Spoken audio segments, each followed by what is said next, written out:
Let's go! Welcome in. Welcome in.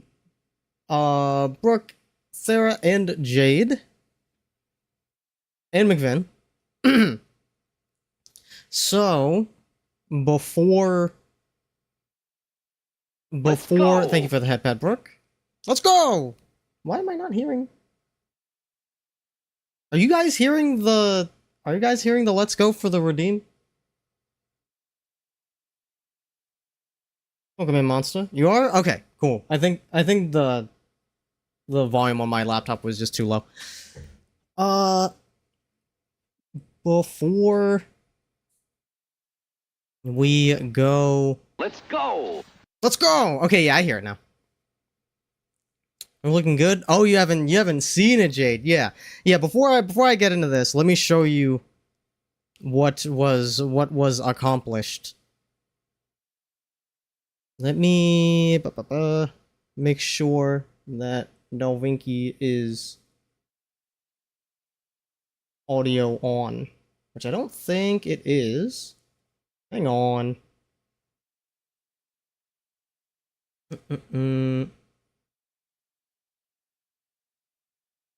Where are you? Oh, it's because you're not visible. Hang on.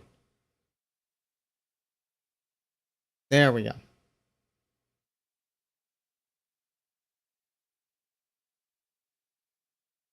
Haven't seen it yet? Well, okay, good. We'll just check it out now.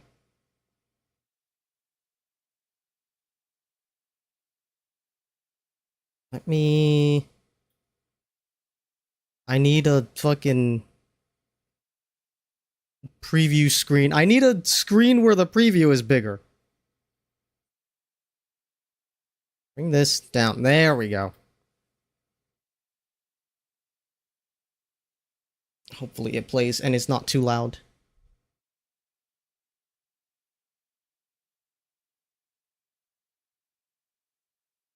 Oh, hang on. I don't have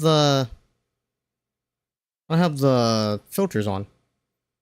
We need this in final product mode.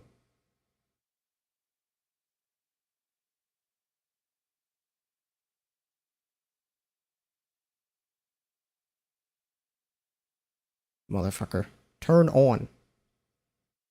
There we go.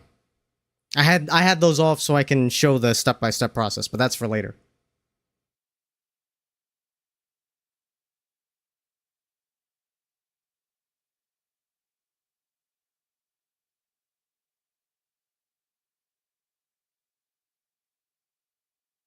Don't think the sound is coming through. Let me check. Everything, I'll never fucking... Yeah, here it is. Monitor and output. Monitor only. That should do it. Okay.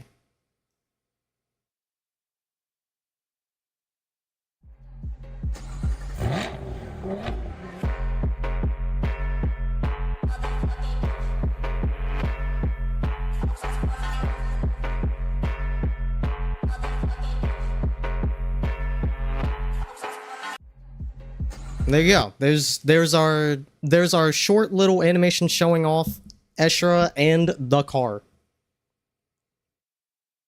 Let me get some music on while we talk about it.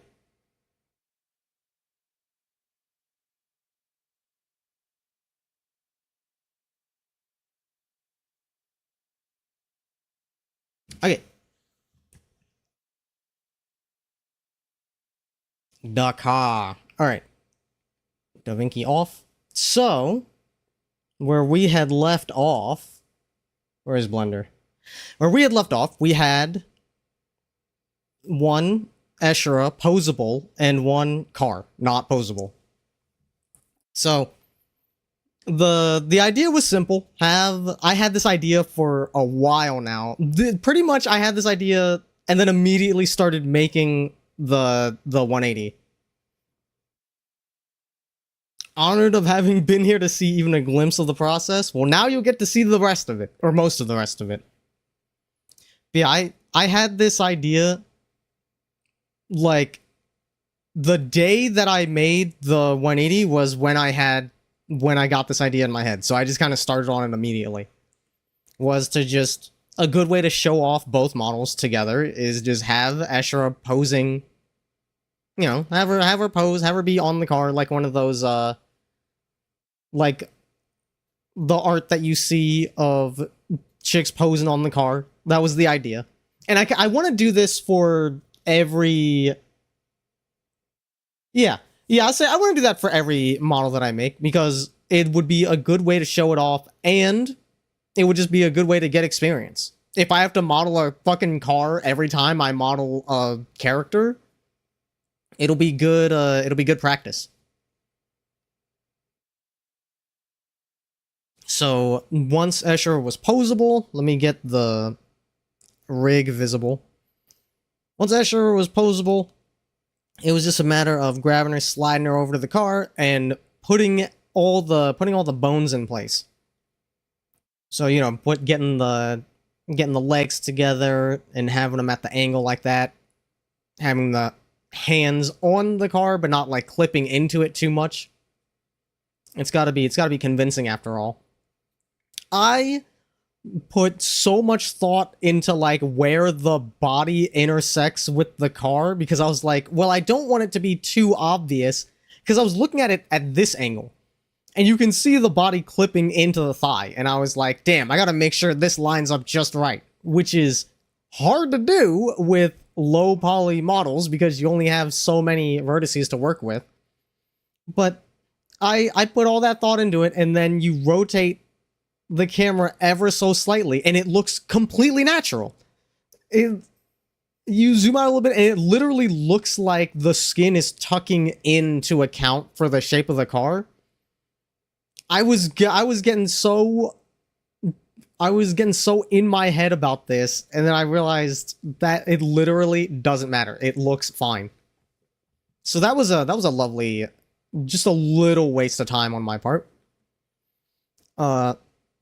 Have her looking up towards the sky, and this is why it's a learning experience, yeah. And this is why I made those expressions. So I had the normal front-facing expression just for the default, and then I made an expression where she was looking up in one direction, and then I made the blinking one so she could blink, obviously, and then I made another one where she looks down in the opposite direction for that final shot. It's literally the only time that it's used is for the final shot when she looks down at you, because I'm such a fucking sucker for that angle, like woman staring down at you. I'm a fucking simp for that shit. So once we had the pose right, we had to get the hair going.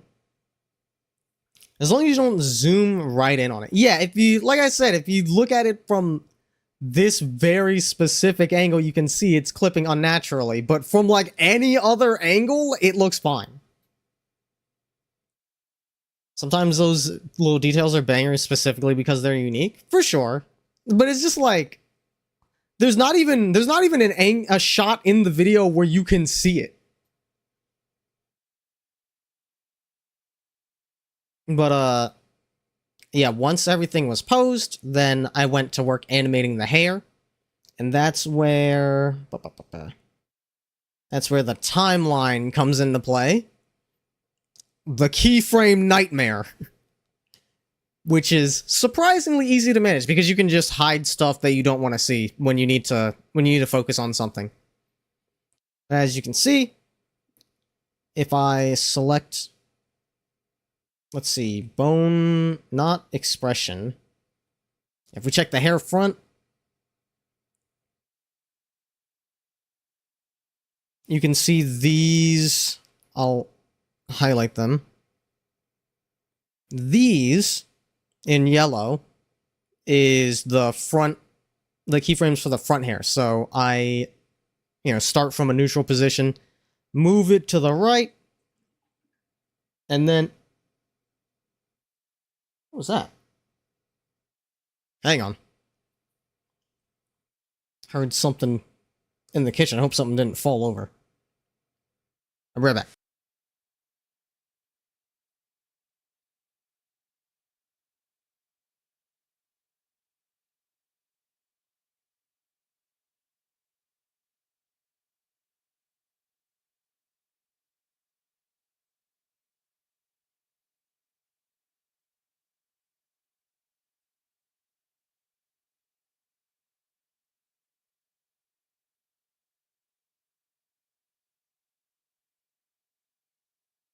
Okay, apparently it was nothing. Or rather, my best guess is that our water cooler, it just had a slightly louder than normal bubble. But yeah, it was start neutral, swing to the right, swing a little bit past neutral to the left.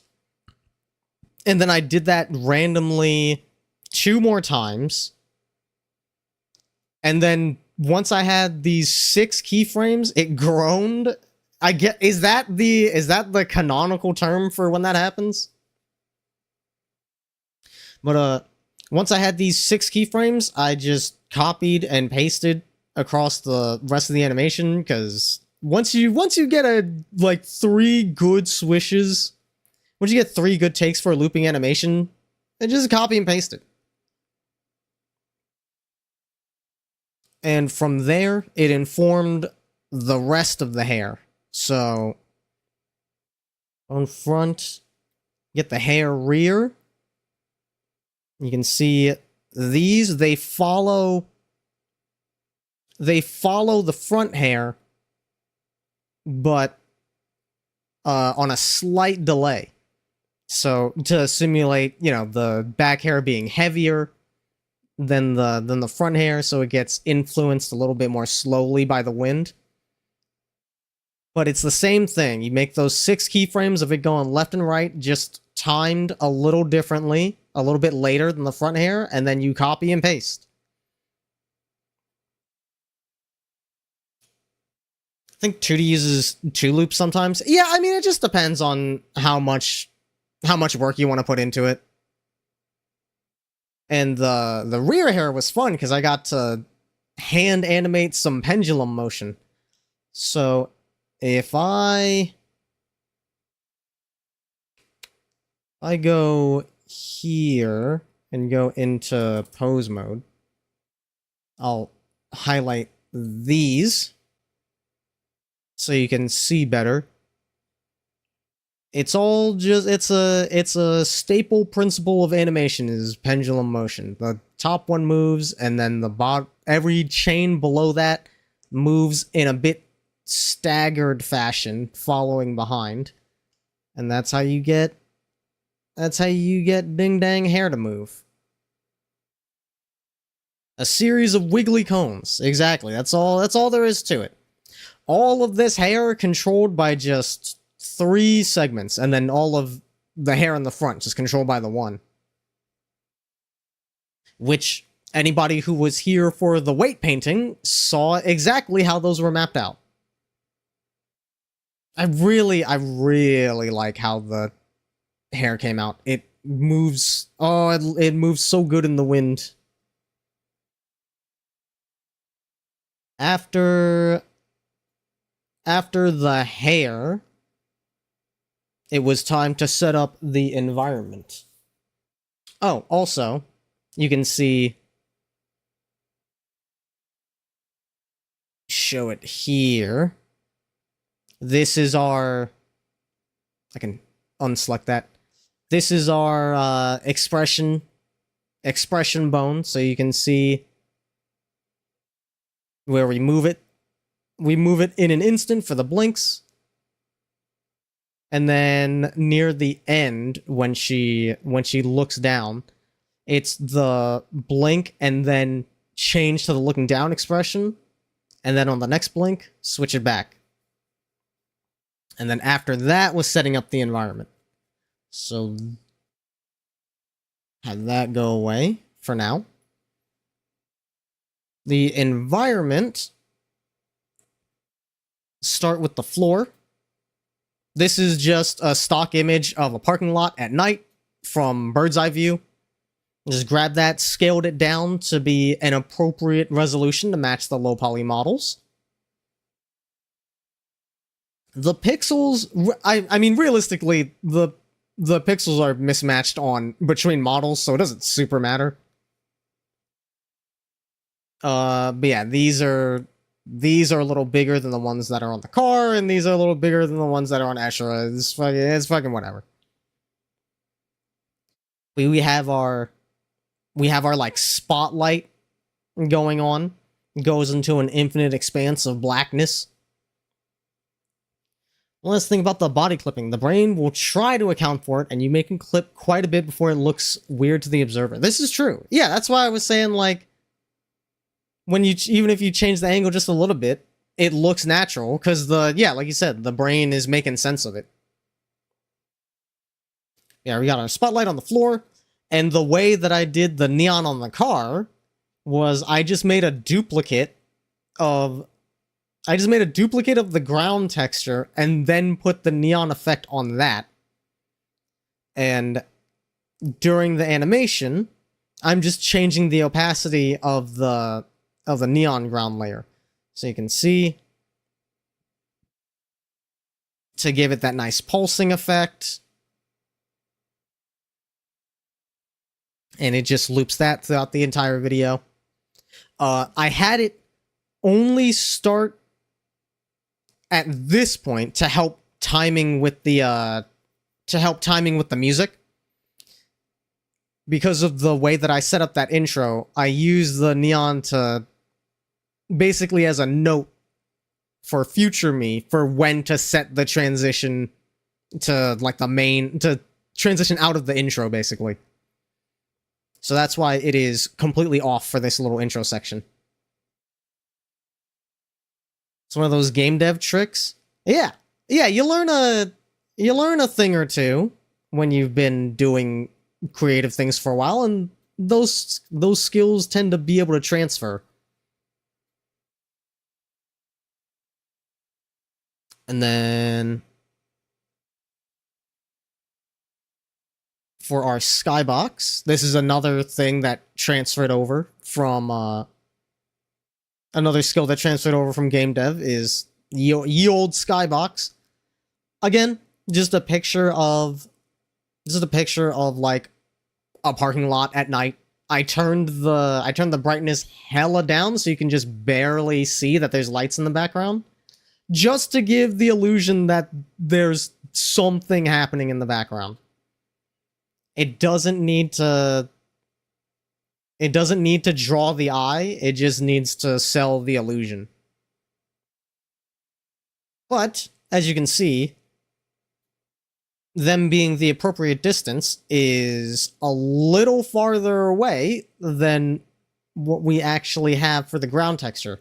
And I didn't feel like remaking the texture to give it extra room around here, because then I would have to UV map shit, and I just didn't feel like it. The simpler solution would be to just make the world background black, which I tried to do, as you can see.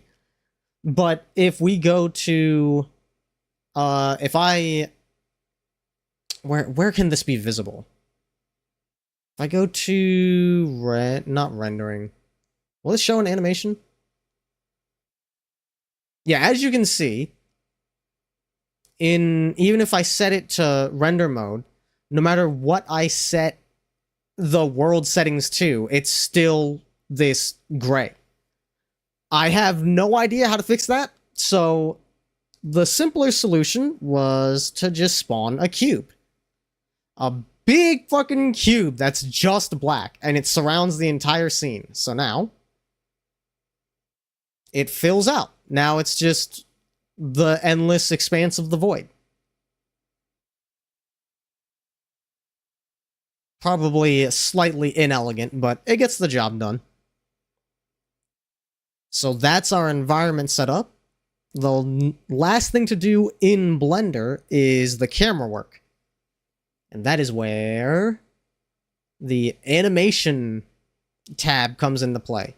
Because now I can manipulate objects in the world and also get a camera preview of what the render will look like. You see the little box here shows you where the rendering zone is. And a little trick that I learned from the donut tutorial that was not one of the things that I picked up when going through the tutorial on stream. This is something I had to come back to later to check out one of the later videos that I skipped, because I knew that that guy covered doing camera work. So I'm like, okay, let me see what tips and tricks I can pick up for camera work from the donut tutorial. And a huge, probably the most important thing I picked up from the camera work section of that tutorial is the empty object.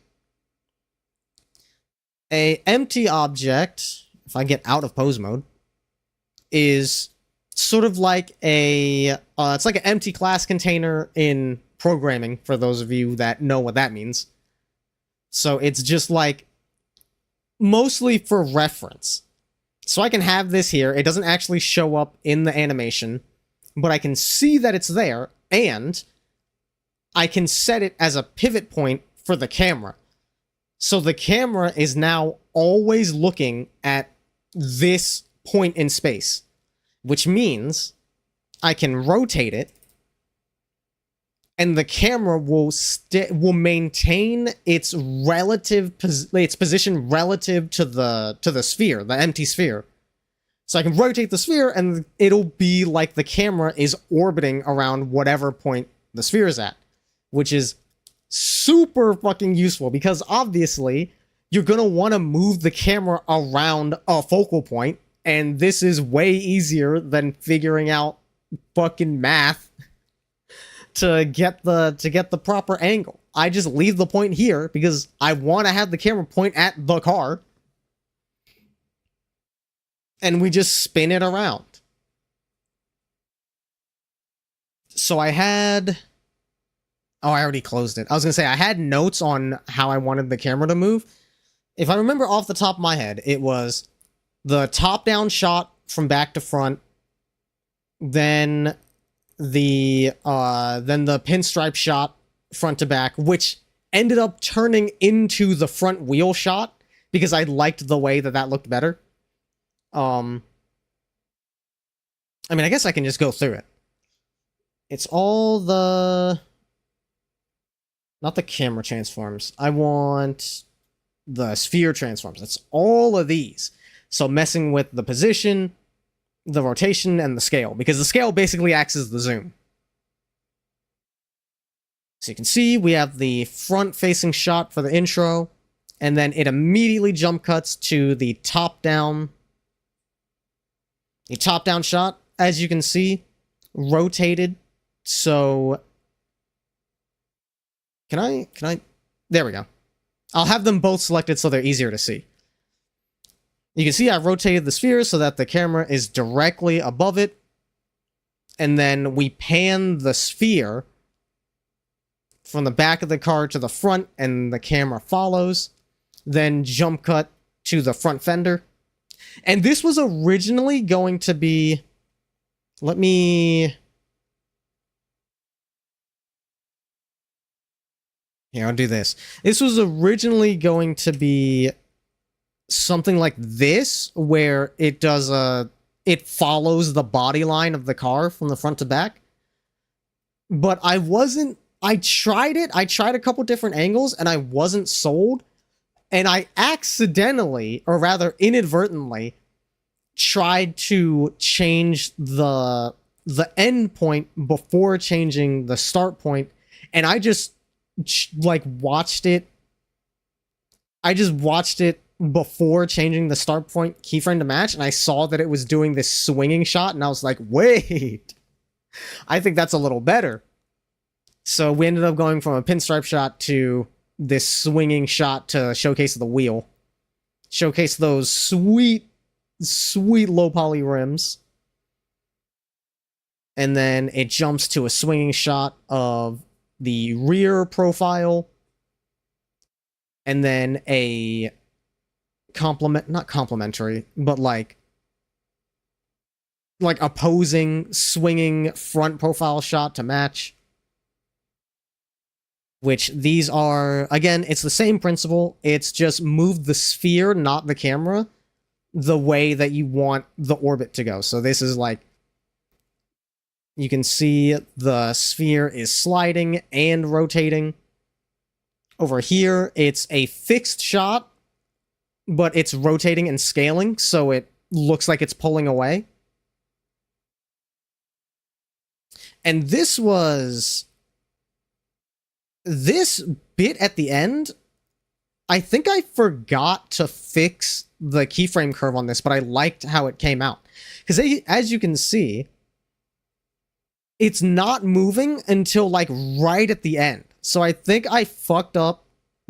I fucked up the keyframe for the X position. Because it's not supposed to move. This was supposed to be a fully static shot, but near the end it starts to slide backwards. And I just liked how that looked, so I left it. And then same thing here, it's a static shot, just rotating and scaling up to pull away. Another static shot where it sweeps around the front view. And then this is a no rotation shot. This is all position sliding from the back to the front. And then sort of like you can see there's a flow to the camera movement. So it starts viewing the front, for juxtaposition, jumps to the back, slides to the front. And in my head I was thinking about the idea with these like hype edit type videos is the speed warping. So in my head I'm like, okay, it's not a teleport, it's just the camera moving really fast. So I tried to keep the shot transitions something that makes sense. So it's like the camera's over the hood and then it's really fast, it spins around to the front, which ends up, we end up working with that more in the video editor section. So this is just to help facilitate that. And then from this shot, it swings down to the wheel and then it flips, it slides really fast to the back of the car and then it flies really fast to the front of the car. As you can see, it drops down to get the sweeping front shot. This transition, I couldn't think of a better way to do this. And in retrospect, what I would have done if I did this video over, I would have this shot be reversed. So I would have it start on this side and then sweep in this direction. For a couple reasons. Firstly, I can extrapolate that the camera starts here and swings over in sort of a, I don't know if you can, okay, you can see the mouse, in a parabolic motion where it would go like this and then spin around to go in the other direction. I can justify that in my head. So the jump from here to here could make sense. And then through that momentum, it moves and swings around so hard that it's like slowing down to get to this point. And once it's here, the transition from this point to this point makes more sense. Because the camera just slides to the left really fast. Whereas in this version, it starts in one corner and teleports to like the opposite corner of the car. And it's sort of like breaking the 180 rule. Not in concept, but in feeling. Like in my brain, it feels similar to breaking the 180 rule in filming. Where it's like that jump doesn't really make sense. And there's one other reason why I would do it like that I will get into later. But from here, you get the sliding, and then it slides, and then it slides further for the close-up.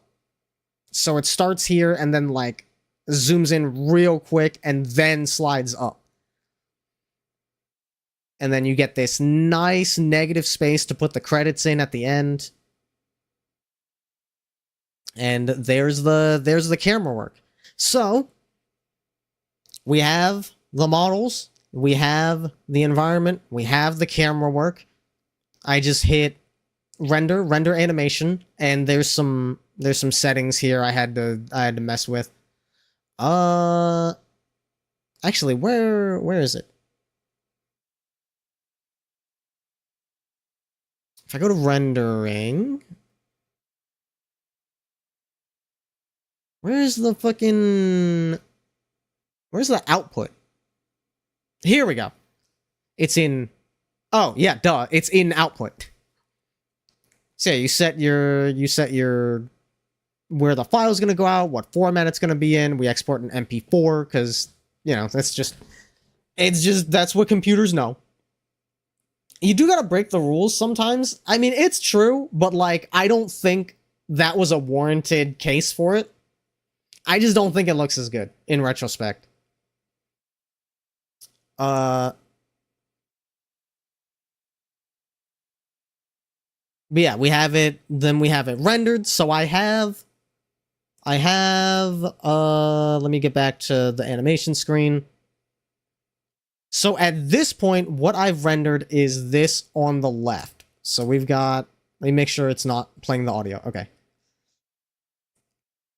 What we have at this point is this.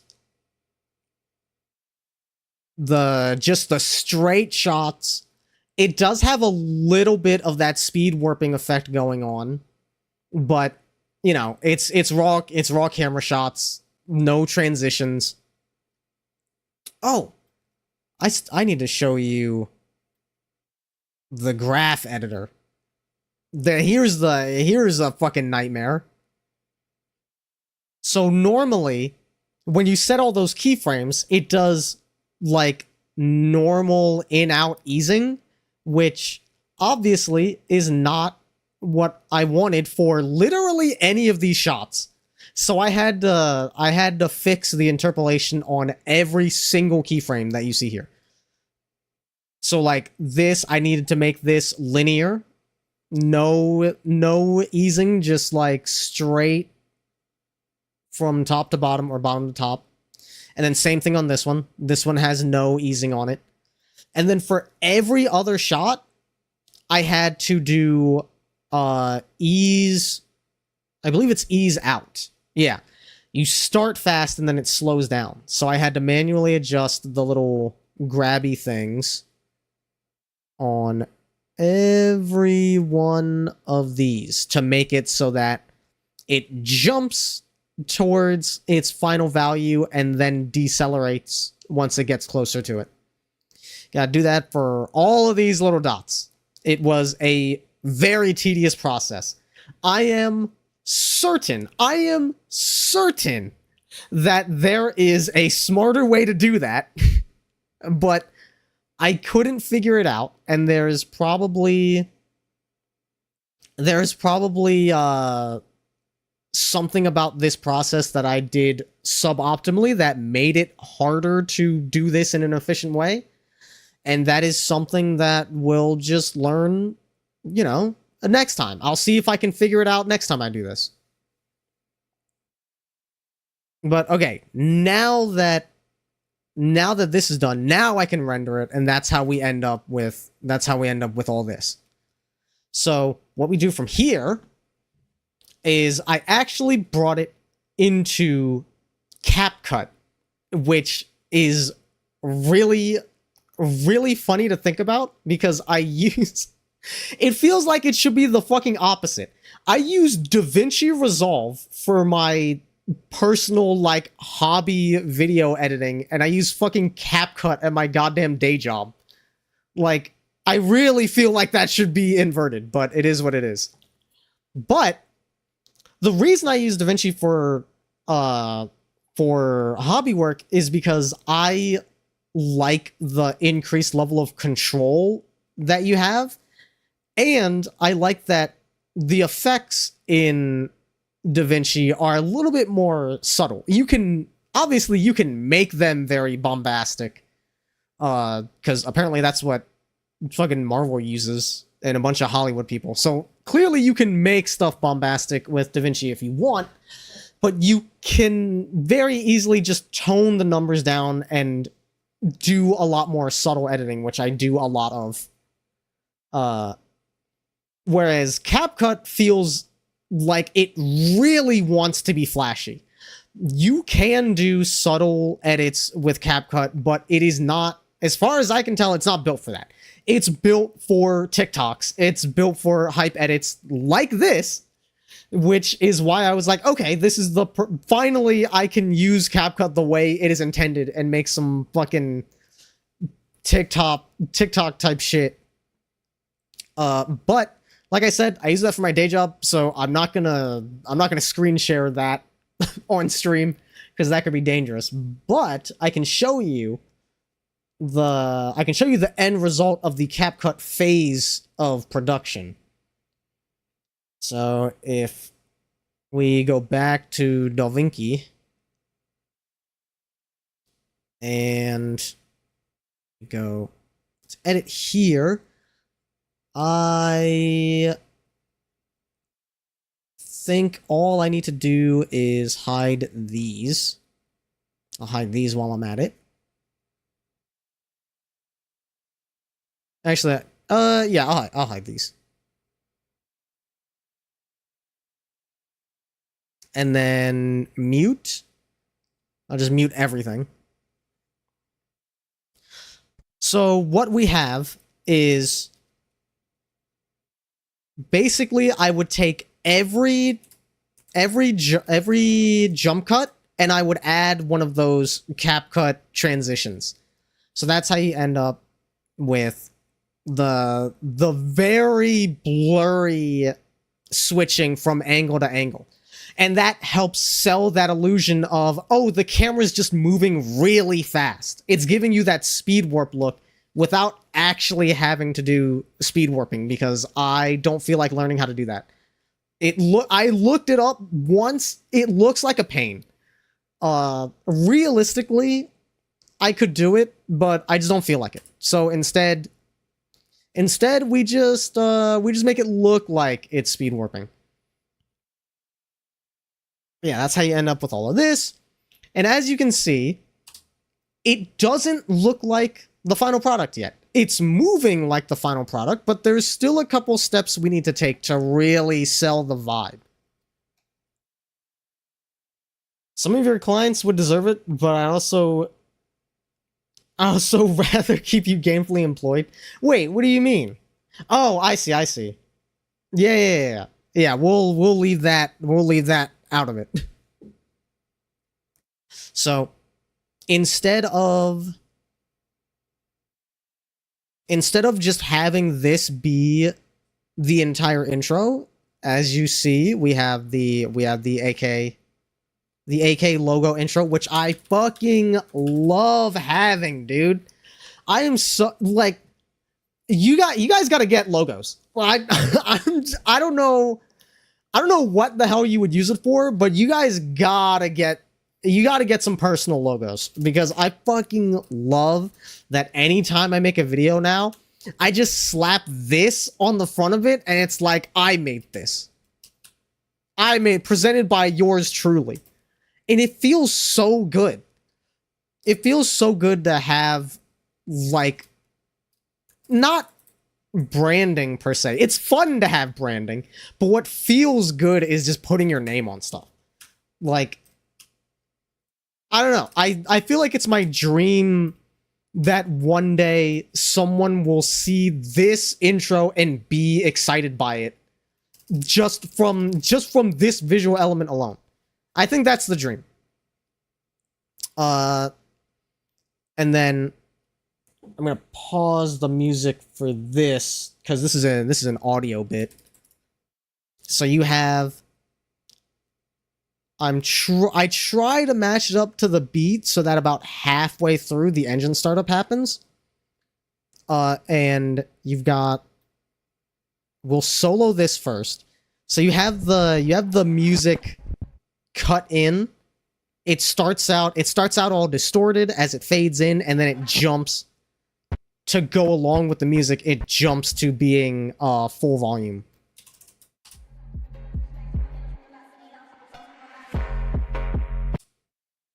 So, and to punctuate that, we have the engine startup to signify when to cut out of the intro into the first shot.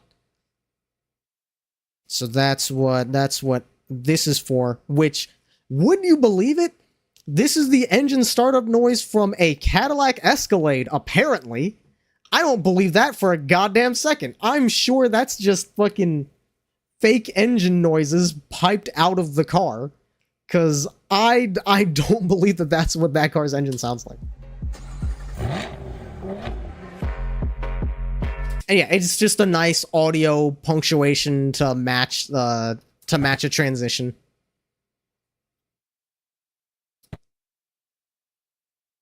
That's honestly all the audio stuff I need to cover. So I can turn my music back on. Another thing to help the transition is like this would look fine as it is. This transition, that looks all right. Sounds like a motorcycle. I think it's a little low pitched for a motorcycle. Unless, I mean, I guess if you're going for like chopper, but that feels too high pitched for a chopper. I don't know. But yeah, like this transition works well enough as it is. However, in my mind, I was going for the car starts up and the headlights flash you when they turn on. I don't know if that was successfully conveyed. I feel like this could have been implemented better.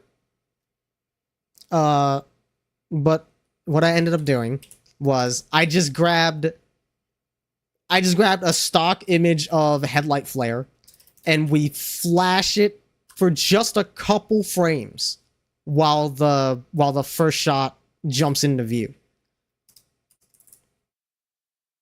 And I added a little camera shake transition just to sell the motion of the car rumbling as it starts up. That's why it shakes. That's why it shakes for just a couple frames when it fades in. But as you can see, that by itself is not the full flash. So you can see the video just like spawn in, which is not ideal. Like, seeing it in motion, I guess it can work, but I don't know. I see this and I'm like, we're not 100% there. Because that just kind of looks like the image flashes on screen for a second and then disappears. It doesn't look like actual headlights. It looks like a picture. So that's why I added this little extra, just solid color to help the blinding effect. Not pure white because I don't want to give anybody a seizure. I tried to limit how bright this is. And the reason it starts out at covering the screen just halfway, the idea is that since they're pop-up headlights, the light would start at the bottom and then go up. So this is a wipe transition going from the bottom to the top, but because it happens so fast, it's only done in 2 frames, so it's just bottom, halfway up, and then full up. I wanted at least a 3rd frame to help sell the motion, but even just 1 extra frame I felt like slowed down the effect too much. So we ended up with a 2-frame transition, and that's how we end up with this, where you are getting flashed. And you were getting flashed and jump scared by 180SX. And then from here, it does the jump cut. As you can see, we add a little bit of text to be fashionable. So these are technically the same. These are technically the same body of text duplicated. The only difference is that they are cropped. I did that to make sure that the text lines up when they're both on screen, and to make it easy to do this effect where it gets replaced in halves. So you got the 1, then you got the 2, and then the second set of 1 and 2 come in steps. And then after that, it's just letting the animation play out, letting the camera work play out, letting the hair effects play out. And at this point, I match it up to the beat. And we have our song credit. And then the everything else credit. This is another thing that feels good. I really love the PlayStation 3 commercials of the it only does everything, where it would, you have that one static text and then you have the second half of the text that like switches between a bunch of words. I was always a big fan of that. So, we do a little bit of similar idea, just going through all the different aspects that I did. I actually did the same thing when I submitted the portfolio. Like, I submitted a portfolio piece to the place where I work now. I did a similar thing of like, I went through a bunch of the creative programs I use. Like, I showed off some video editing, I showed off Photoshop, I showed off what else was it? There were some other things I showed off. And at the end I did something similar where it was like, I do this, I do that, I do A, B, C, and D. And they loved it, man. But yeah. But still, we are missing 2 layers of polish. The first, the chromatic aberration filter and vignette. So you can really see it here on the headlights. You can see it like, it distorts the lens a little bit. You can see the chromatic aberration on these white parts. You can, when you look, you can see it on basically everything. But it's mostly apparent the lighter that the pixel is. And then you get that vignette effect just to make it dramatic, build in the focus towards the center of the screen. There's that, and there is the color filter. Which, the color filter, I know this is a really strong color filter. I'm sure there are industry professionals that would see this and be fucking SMH my head. Look at this fucking amateur absolutely demolishing the color gamut because he's afraid of actually color correcting his film. Listen, I think it's good enough. I think it's a good enough shortcut for making something look like it has lighting. Because, without these 2 effects, it's very, there is no lighting in this animation. In accordance with Krasune's tutorial, they turn off all lighting effects on their models so that you can get color accurate, which I do like, but when I'm actually, for the final product, if I want to bring the colors together a little bit, you slap a couple filters on it to make the colors look a bit more uniform. Now it looks like between the vignette, the gradient going across the screen, and the artificial, like, baked in shading on the car model, and the fake shadow under the neon on the ground texture, like, it looks like there's lighting in this scene. At least a little bit. Slaps, though? Yeah. What matters is that it looks better. If this was... I guarantee you, though, if this was like... If I did something like this for a game... there would definitely be mods and YouTube videos out there for like how to disable the filters to get the true colors. Because I see that all the time. You'll see that for like any game. And granted, different people like different things. Some people do want to take filters out, or they use reshade. Reshade's super popular because people want to light things their own way. But yeah, there's a lot of people that are like, here's fucking Need for Speed Most Wanted 2005 without the piss filter, which, yeah, fair. Nowadays, The piss filter, get it out of here. It's so played out. But also, the game, you know, they designed the game to accommodate the piss filter, all right? They made it look a certain way for a reason. I don't know where I'm going with this take because I don't even fully disagree with taking the piss filter off of Most Wanted. Like I would download that mod, but the point being, people love to do that. People love to do that for literally everything. They want all filters gone. But I like this because it sells the illusion of me doing lighting work that I didn't actually do. And that's how we end up with this. Final product. Most of the time, what you're familiar with is trying to take the green off of Fallout 3. Oh, that's right, yeah. Fallout 3 is very green, huh? Isn't Fallout 4, like, blue? Or is that New Vegas? It's the most DL'd mod on the Nexus. That does not surprise me. Oh, wait, no. New Vegas would also be piss filter because it's Vegas. Oh, it is blue. Okay. No, never mind. I was right the first time. Yeah, New Vegas... Or I guess technically I was right the second time.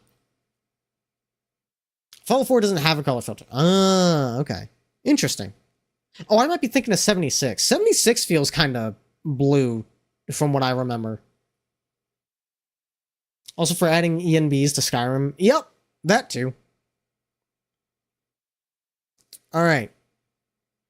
I already know what music I want to use for the next model, which will be Mina.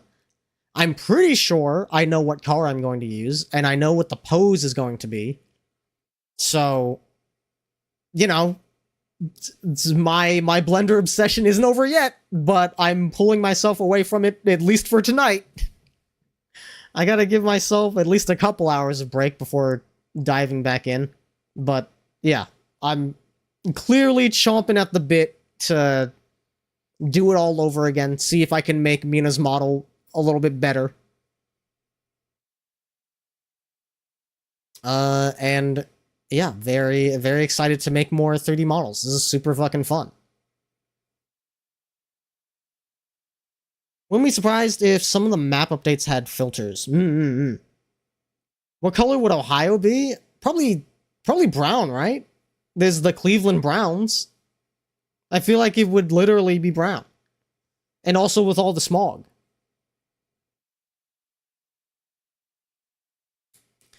Alright, that is the process. Make the models, make the environment, rig the models, animate the camera, render it, put flashy transitions on, render it again, put filters and music on, and text, and render it again.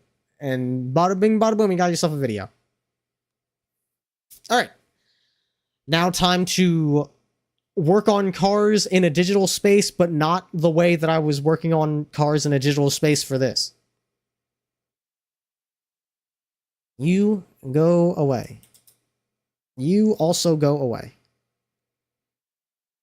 It's time to boot up Car Mechanic Simulator.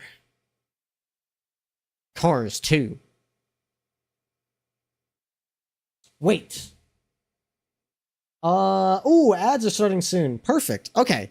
Yeah, we're gonna AFK real quick while I set up the game and refill my drink. So just all of you do all of the human maintenance things as well. And we'll be back in a few.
I just realized I'm level 5. Where is... Hang on. Where is Car Mechanic Simulator? I guess it wasn't the last thing that I played. What was the last thing I played? Oh, it was probably TXR. Wait. No. It is Car Mechanic Simulator. Excuse you. Brother. Hang on.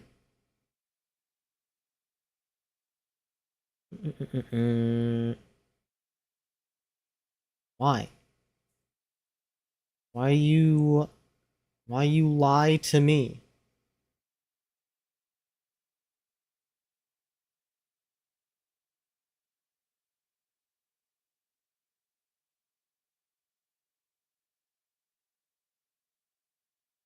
Please capture.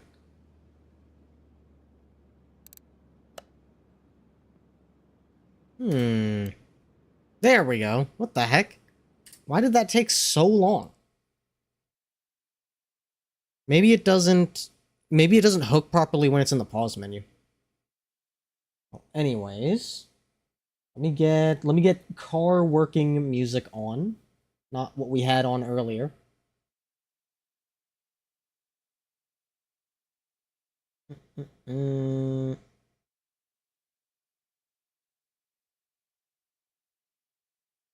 Not that one. There we go.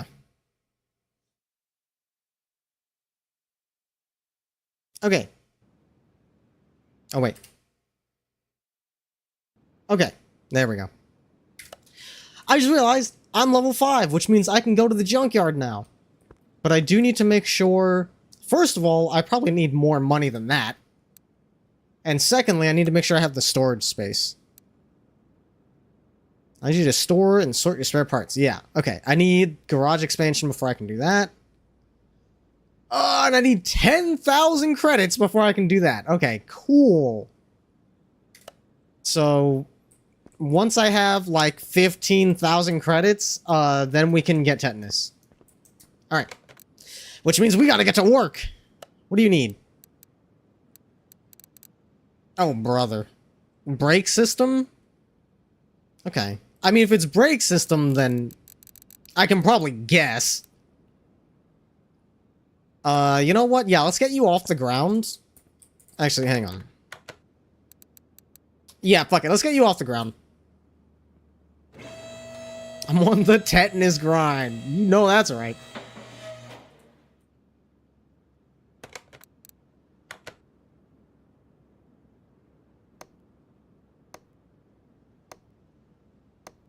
The hub is looking pretty bad.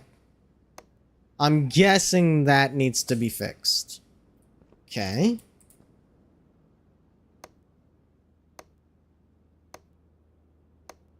But the hub isn't the brake disc. No,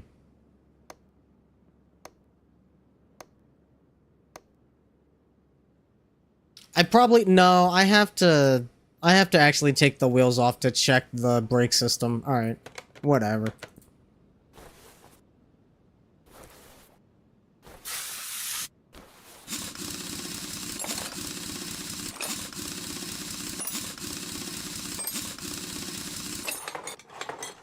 Let's take a look at you.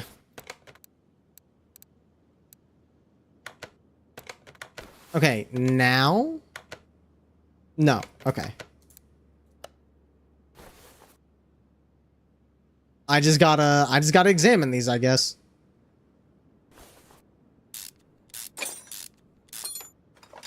Yeah, that's pretty bad. We can go ahead and... fuck it, I'll take the brake disc off. Just to be sure.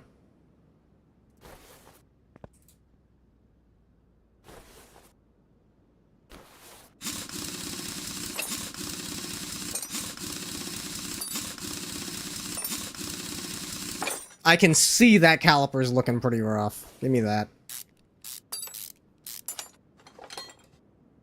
Brake pads look fine.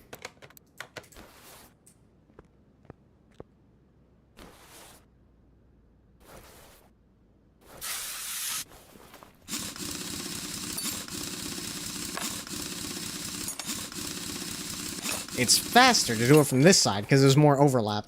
That brake caliper looks like shit.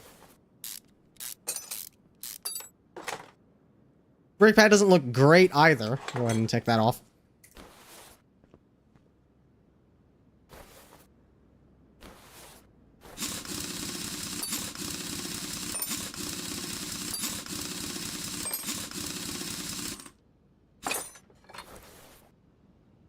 Yeah, it was like 3 calipers and a pad. I'm guessing that's what needed to be changed. Yep, 3 calipers and a pad. Alright. What else did you need? Belt tensioner, water pump, and pulley. Okay. I got slammed for this last time. I have to empty the coolant before removing the water pump.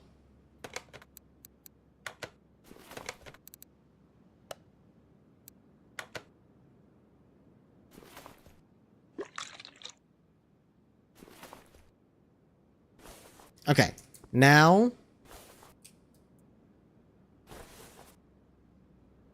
water pump... and belt tensioner.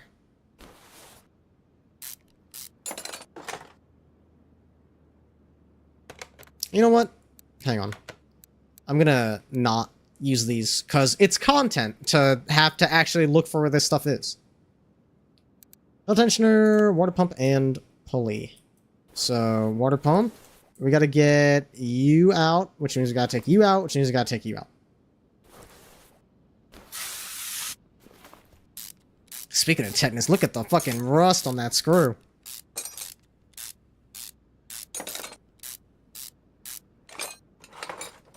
Okay. Now the serpentine belt can come out.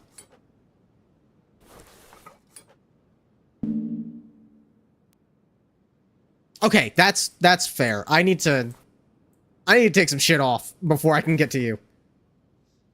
It looks like I need to remove... let me just remove the stuff that's surrounding.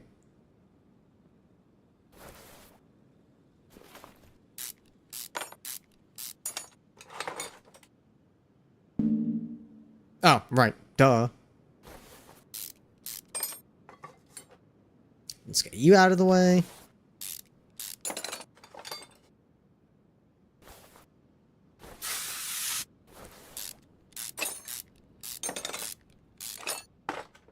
I am very happy that, like, my time working on cars and going to trade school definitely helps make everything that's going on in here make sense. It's like, oh yeah, I recognize like everything in here mostly. When you get into actually inside the engine block, then it gets a little bit more sketchy. But everything in the engine bay, I recognize these pieces. We gotta get you out of the way. Okay, that's fair. I gotta take this off. What's in the way? No fucking way I gotta take out the whole manifold? Just to get to the goddamn water pump? Alright. Welcome in, Mino. Yeah, we're not lubing it up yet. We'll need to lube it up later. Love tactics. I hear good things about it. I tried to... What the fuck else? The fuel rail. Yeah, you're right. I gotta take that out. Bro, I gotta disassemble half of this fucking engine just to replace the water pump.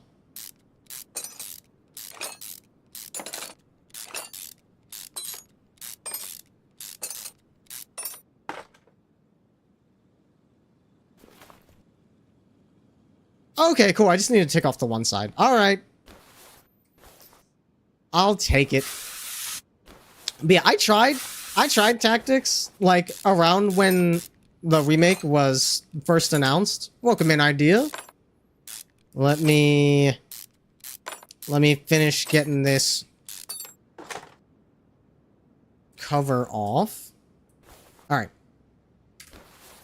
Whoops. I just wanted to pause.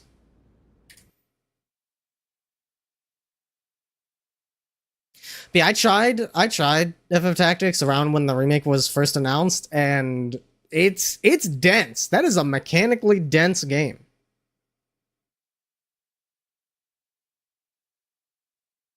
There's a fucking lot going on. They just kind of throw you into it. Golf time. Behold my radioactive polo.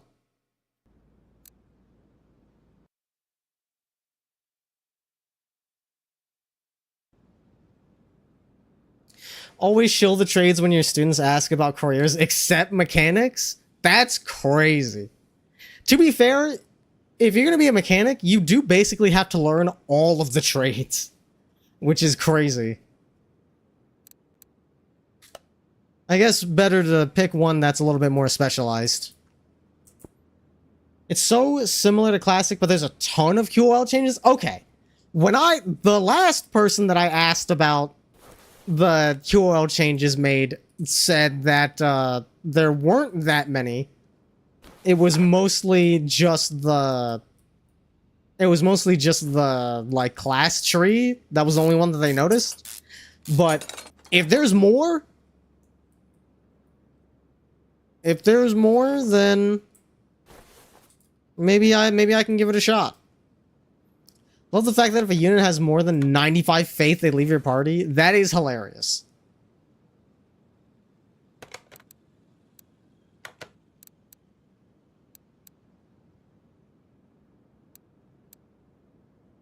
I wish that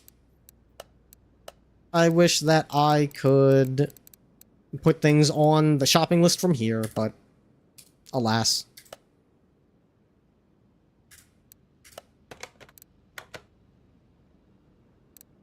Okay. Belt tensioner. Water pump pulley. The actual water pump. Where is it? Water pump. I'm surprised that's not red. It's fucking 15%. And then 3 calipers. And a pad. Alright. The timing cover and the crankshaft pulley are also a little beat up, but they're like just barely orange, so I guess that's fine. Time to do a little bit of shopping.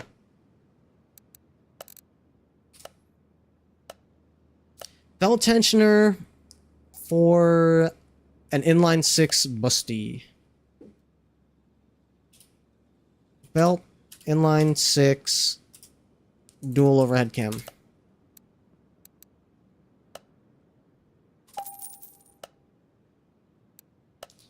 We need some brakes. Sorry, brake singular. 3 calipers, and a pad.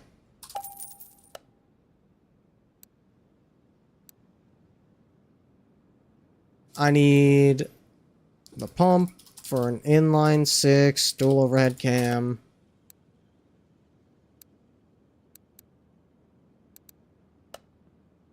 For the busty. And water pump pulley.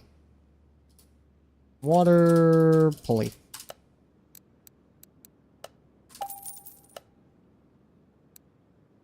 Okay. Shopping over. Now time to reassemble. Oh, hang on. Now reassemble.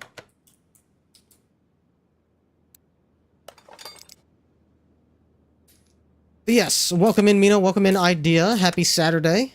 Hope your weekend has been well so far. Well, except Mino. I guess this isn't your weekend.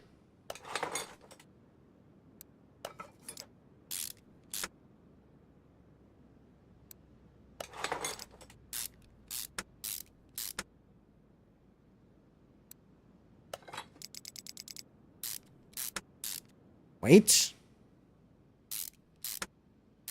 Must star pattern.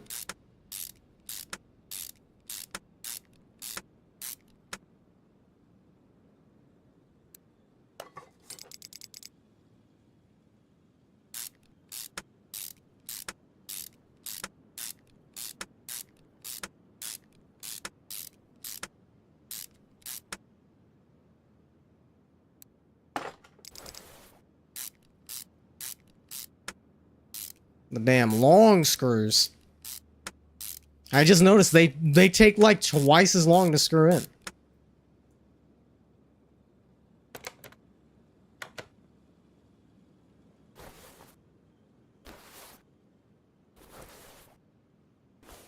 There we go. I wish there was a way to pan the camera. As far as I can tell, there does not appear to be, which is annoying. But maybe there is, and I just don't know what it is.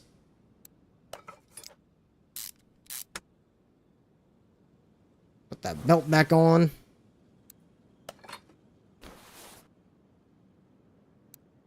I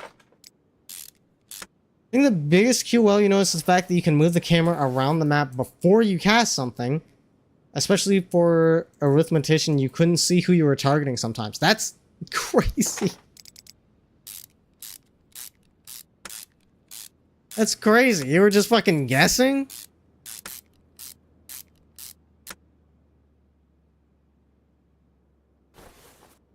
I think that's everything here. We gotta refill the coolant now.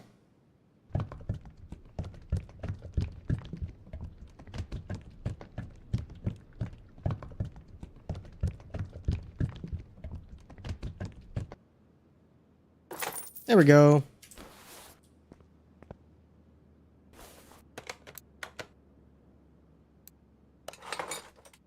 That's PS1? I guess so.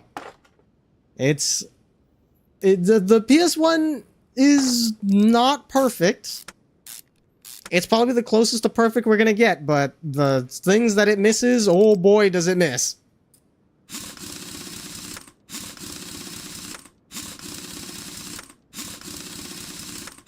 Oh, that reminds me, when is the Delta remake coming out? Delta HD.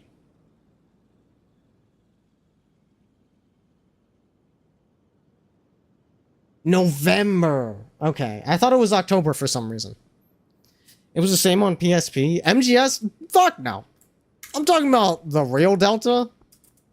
The only Delta that matters. R-Type. Whoops, I meant to assemble.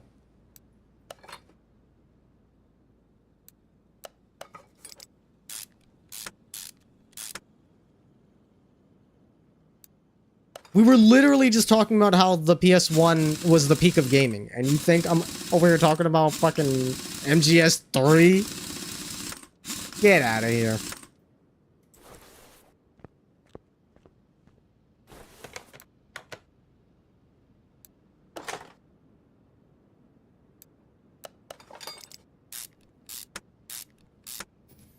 I also need to play Parasite Eve 2 before Parasite Mutant comes out.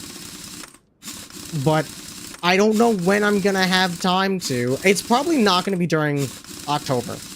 I think I like Parasite Eve enough that I don't need to restrict it to October. And it's just that I'm so in on Blender right now that I feel like it's gonna be like the rest of the year I'm gonna be doing this.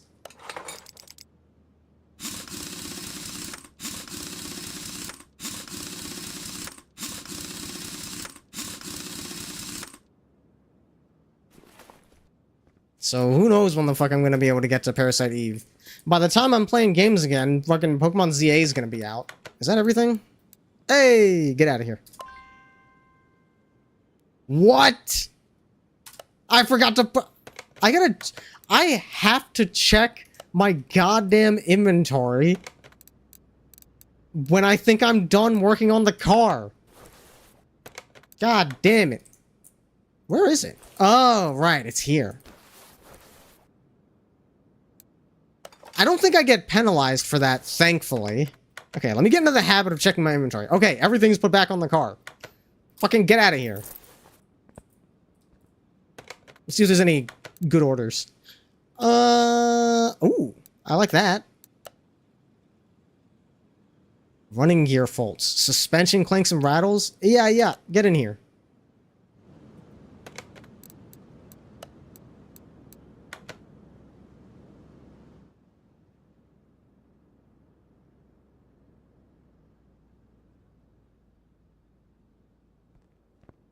Tactics is the peak of tactics games? I don't know, man. I think I had a better time with Fire Emblem Engage. I'm gonna keep it a stack.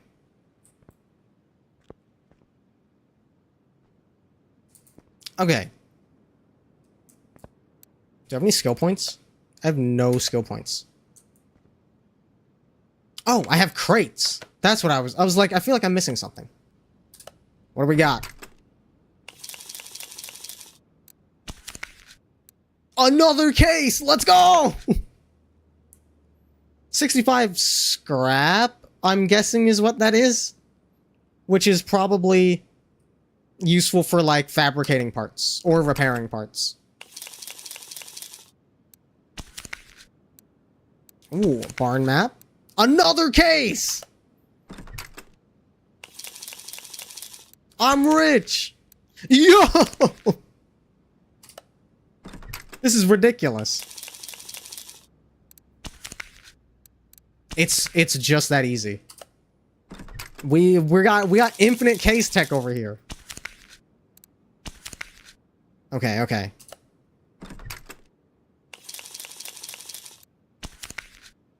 Yup. Keep them coming.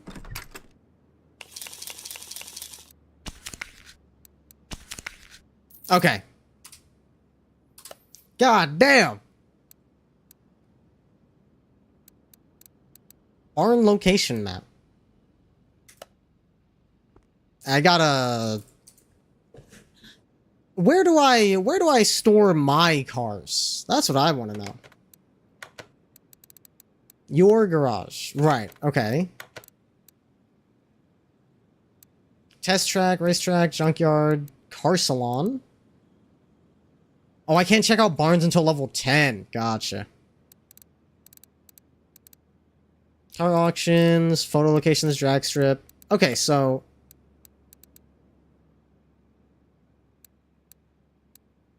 Alley is currently locked.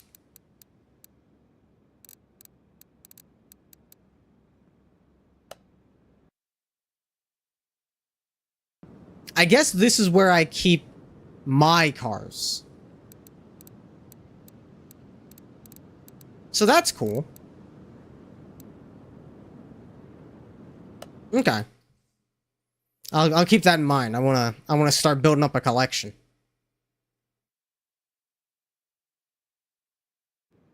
I wonder what's at the salon.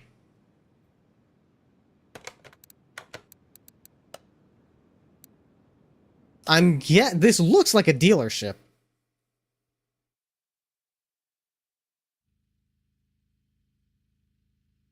Tactics Advanced 2 exists? Ah, yes, the judge system. Look at this bad boy. Sheesh.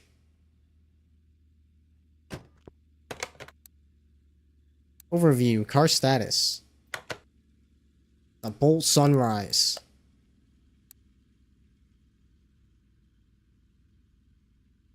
$87K? Not getting that anytime soon. Yeah, it fucking better be at 100%.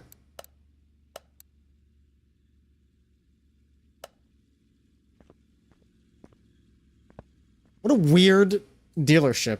This is just a couple cars in the room. This is what they have for sale.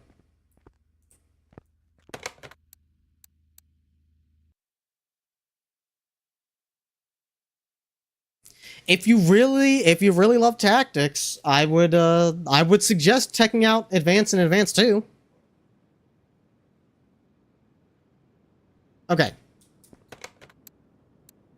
What do you need? Oh, this one's got a lot of work. Okay. Been to a few experts already. The things that each expert said and did didn't match up at all. Of course, the problem is still there. It boils down to this constant banging. It's unbearable, and the gearbox isn't working properly after the last repair. After a week, changing gear became a nightmare. Please, is there like a... No? Okay. There's 3 pages of hidden parts on this motherfucker. What the hell? Goes down to this constant banging. Okay, so probably engine knocking and something's up with the transmission. So those would be the first 2 places to look. Please check it and try to fix any problems. I'm counting on your honesty. It's the last chance for my car. If this doesn't do the trick, I'll have no other option but to get rid of it. Hyper 4, engage. Whoa! Rasa, welcome in. Ah, Beat Saber, huh? Nice, nice. Thank you for the raid. Much appreciated. Alright. We're definitely gonna need to get this bad boy off the ground. And it needs an oil change anyways. Okay, let's run some diagnostics. Fuck it, hit the tread while we're at it. 68%? You're getting a little low, brother. Might I recommend some new tires?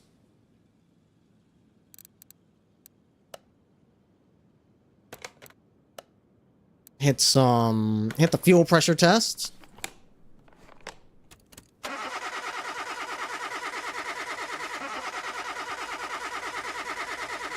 Fuel injectors look alright. The filter is alright. The pump's alright. Okay. Fuel system's looking good.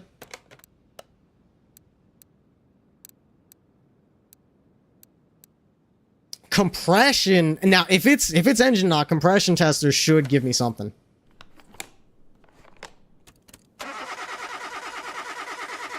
Oh, look at that. That camshaft looks like shit.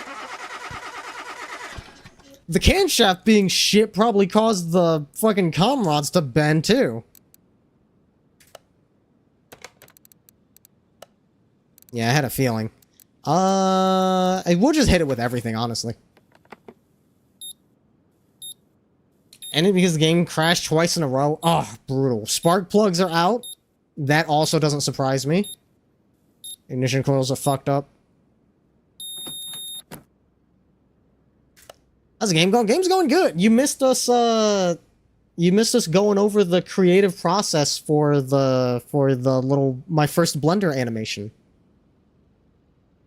But now we're just working on car. Whoops, that's not what I wanted. I mean, I can pull it up.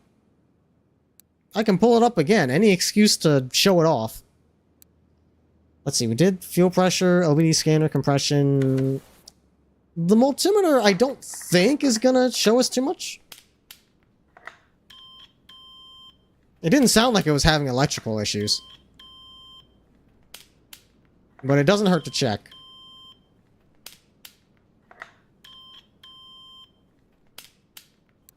Yeah. Yeah, all that stuff is fine.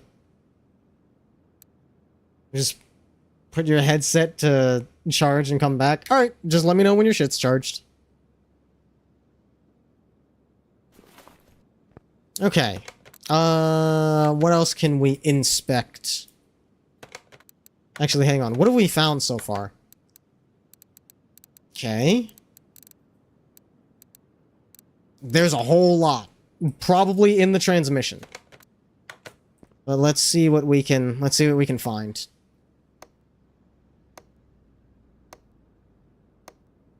This all looks fine.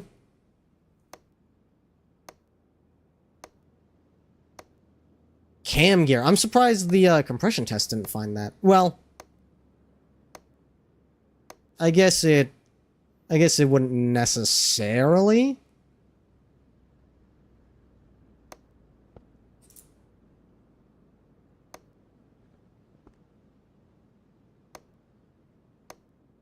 The wheels are fucked up too. Man, this thing is really beat up. The clutch being worn does not surprise me. If they're having transmission issues, I'm sure they've been beaten on that thing. Check the front suspension. Oof! Oh no. You know them boots are bussin', dog.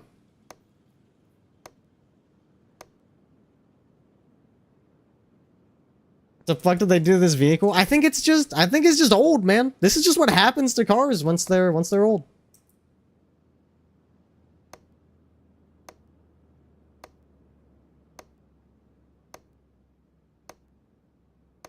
This is probably why they were getting conflicting reports from the experts that they talked to, is just that they were all finding different things that were wrong with this car. Okay, exhaust looks fine.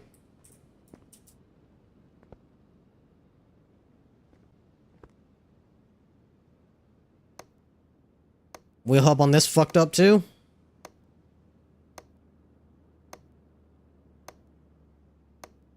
It looks surprisingly alright.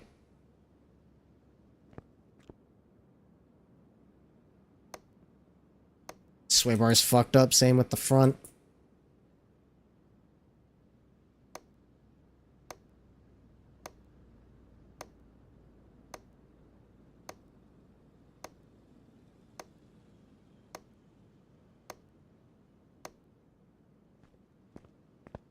Alright, I've gathered what I can.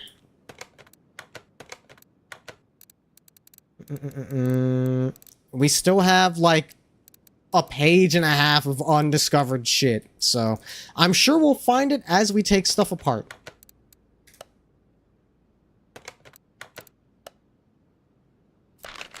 Just gonna go ahead and add all of these. I'm gonna go ahead and drain... I'm gonna drain everything, because, like, I'm gonna tear this car apart. So let's just go ahead and drain these motherfuckers right now.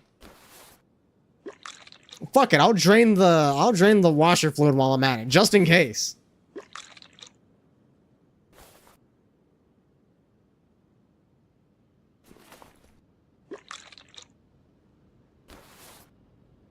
Hit the brake servo while we're at it.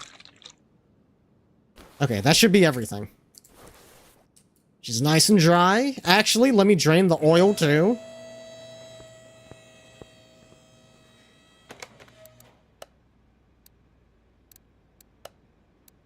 What?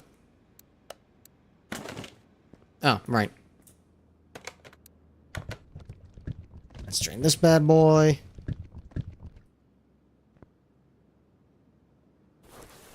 Take this out while we're at it.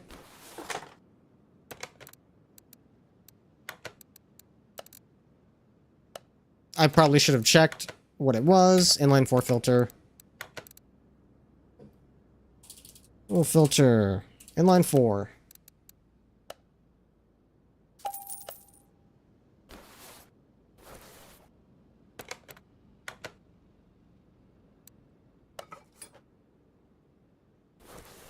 Okay.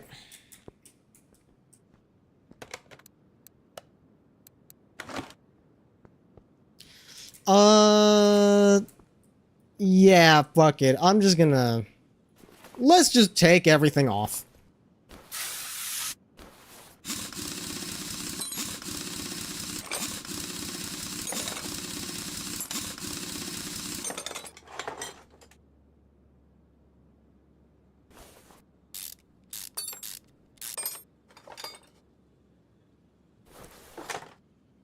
You can go.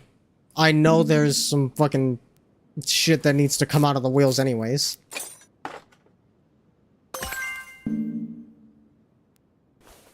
What?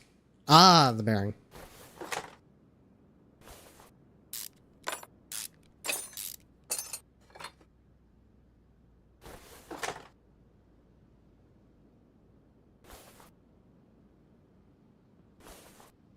Wait a minute. Oh, okay. Yeah. Sway bar. These look alright. The screw on the rubber bushing is a little fucky, but that should be fine.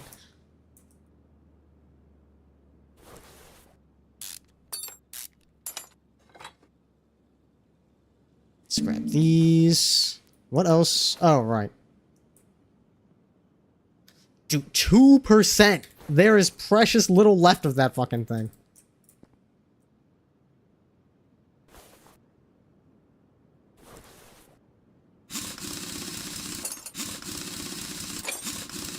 I should be able to repair some parts too. I should see how I actually go about doing that.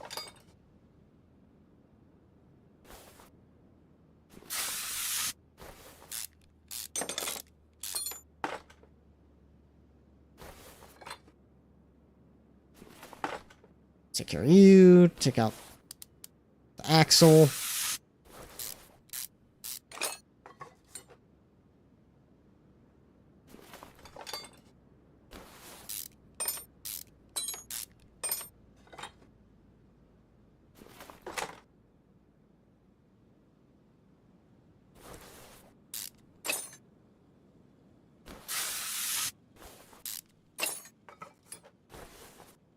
Now we can grab you.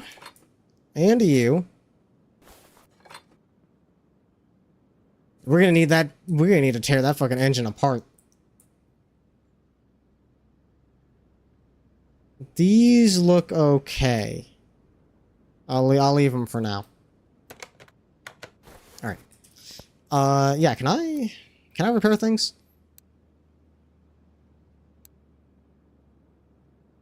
I have 2 skill points. I cannot repair things. Increased chance of instant repair by 2%. Yeah.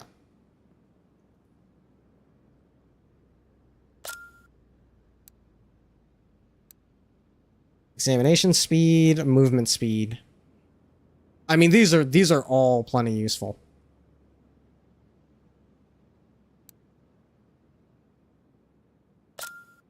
All right. Now, how do I fix things? Sort, close.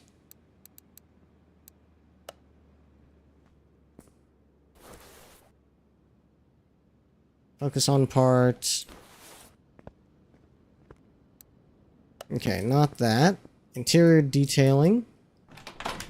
That just takes me outside. Metro. Battery charger. Spring puller.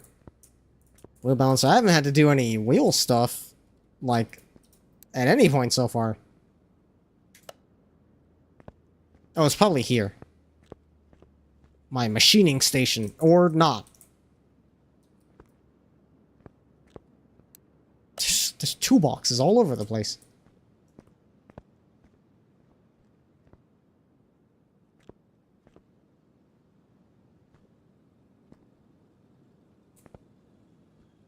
Safety instruction.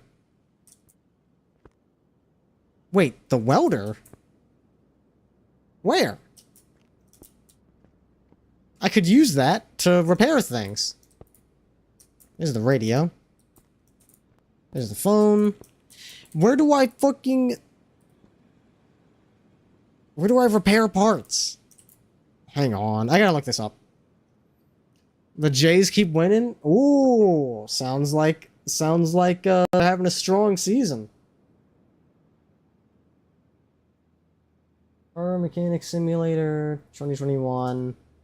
How to repair parts.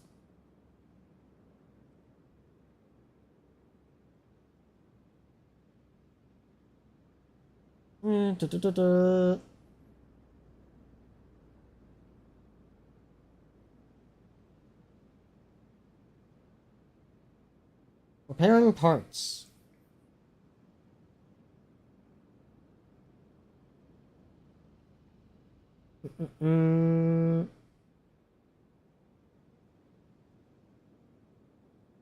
Ah, okay.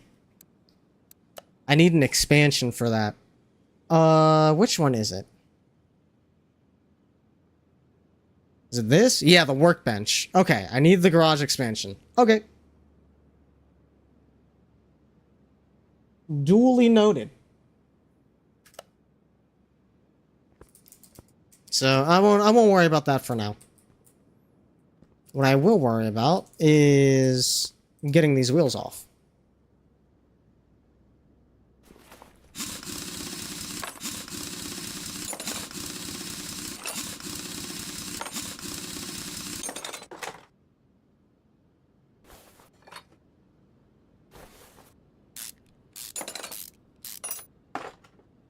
I wonder why the front wheels didn't have wheel hubcaps.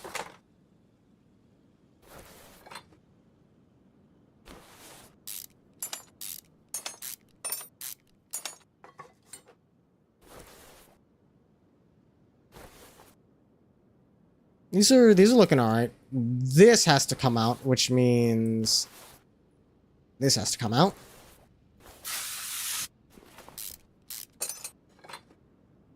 Which means I have to get the other end as well. Everything else in here is looking clean enough. Alright. To the other end.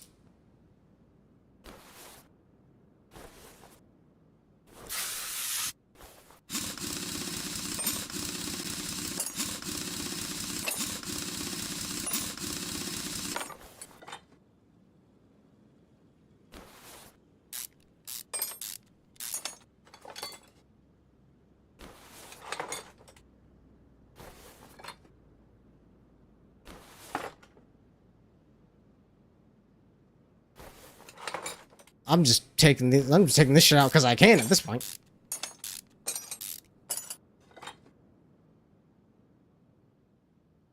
Let's get rid of you.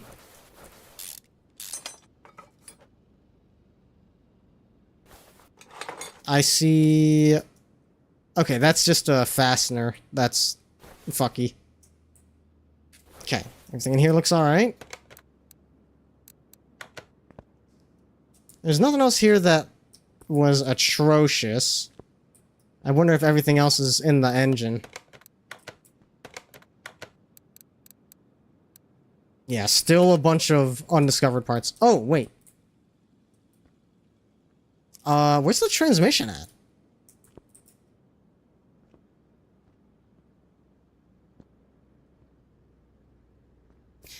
It is...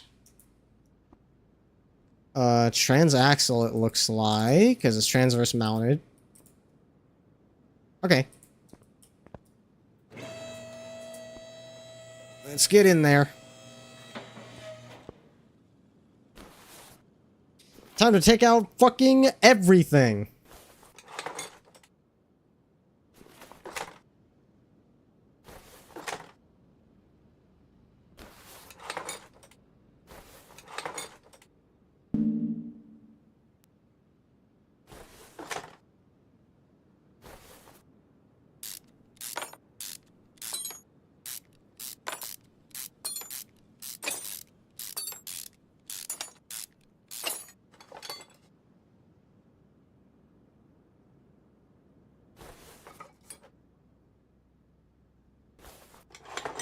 This needs to go.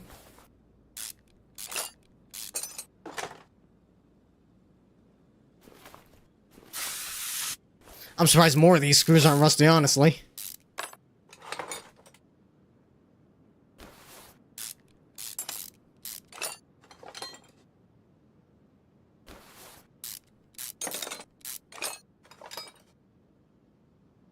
This would suggest that there's some major leak on this side, because the other half of the block is fucking clean. All right, I gotta take these off. Everything must go. Oh, right.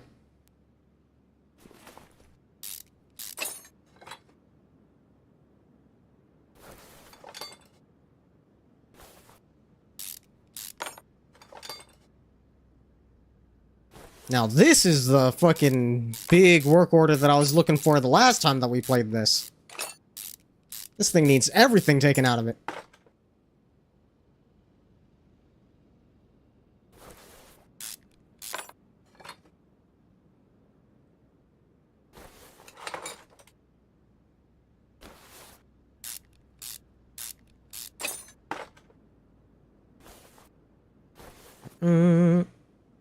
Take off this side as well.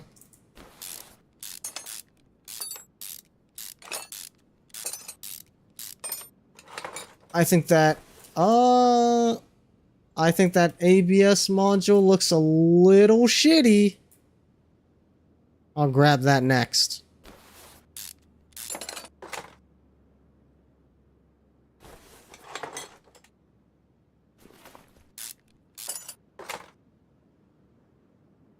Slide that out.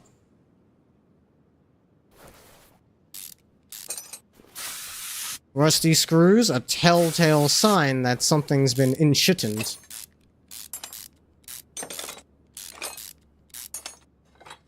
How you looking? Actually, you look alright. I'll take you out anyway, just to examine you. Yeah, 68%, you're alright.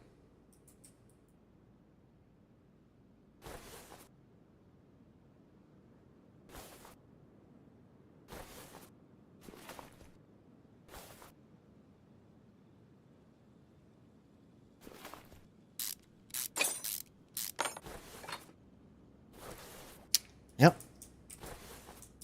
Man, this thing looks like a...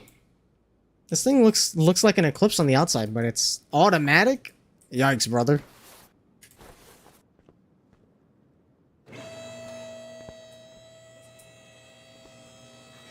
You've hit the big time, actual repairs. No kidding. We're in the damn trenches on this thing.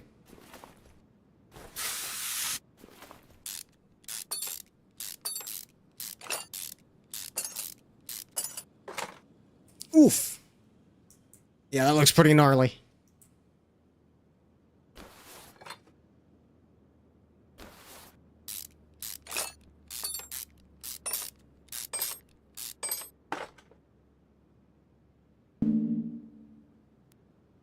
That's what I was trying to take out.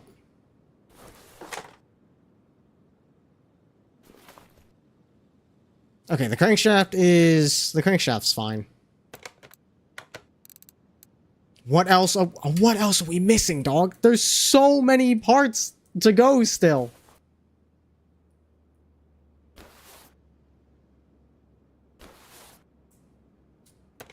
Alright, fuck it. We're taking out everything.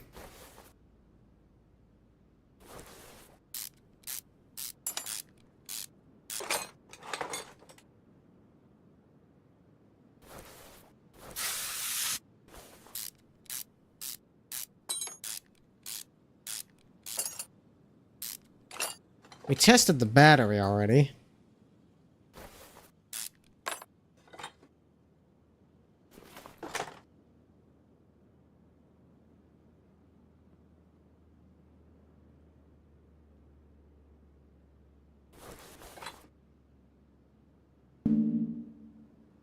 Ah, I see.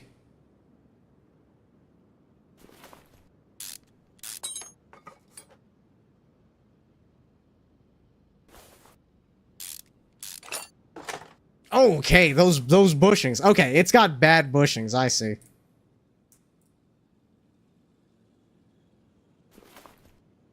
Do I dare take out the oil pan? I mean, I did already drain the oil. Wouldn't hurt.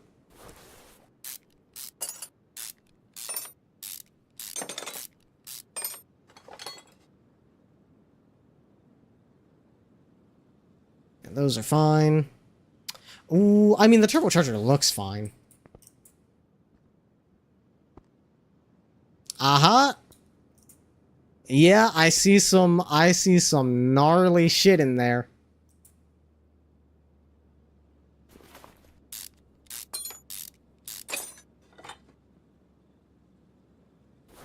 You gotta come out.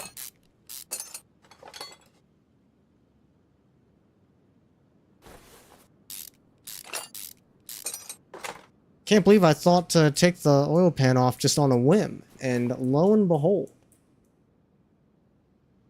Let's see. I wish I had a flashlight, but I think if my eyes do not deceive me, yup.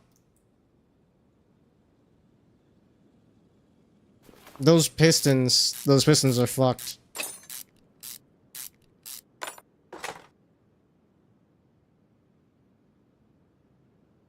That one's fine. That one's also fine, surprisingly.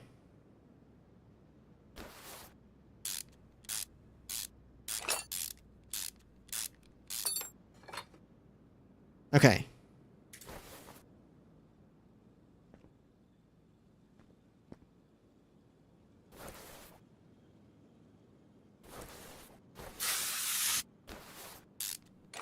This is good music for this kind of repair, disassembling an entire fucking car.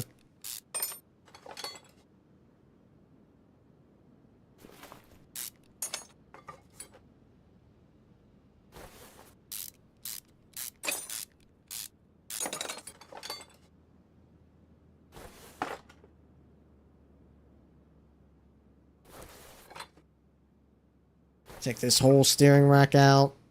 Get these bushings out of here. Which, yeah, they're fucked.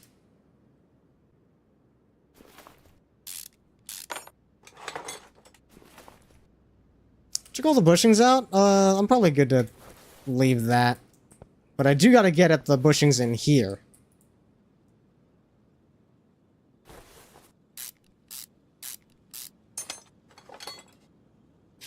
Honestly, I should have known.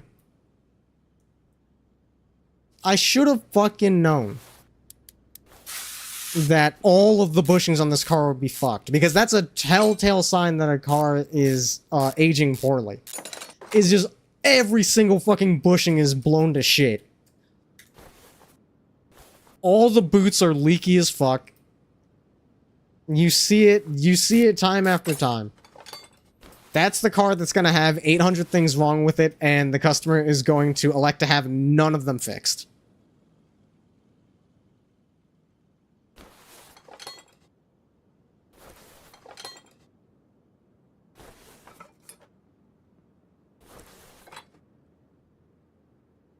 When it's bushed, exactly.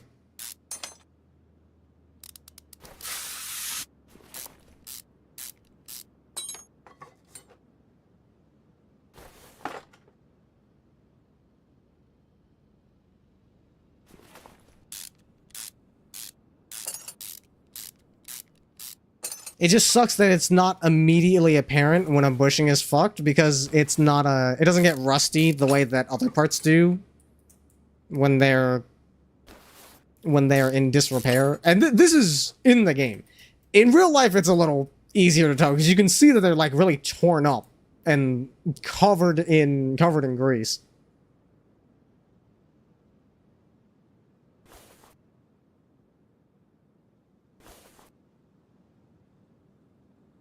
Okay, so this should be good. And then we do the same thing here.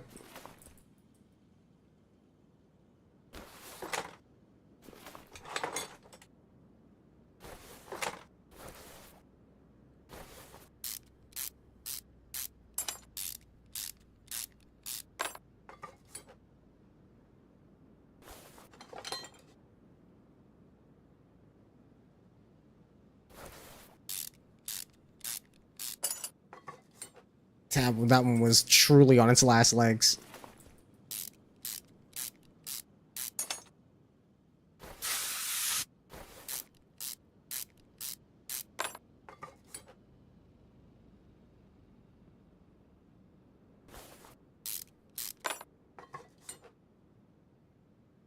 All these fuck-ass bushings, dude.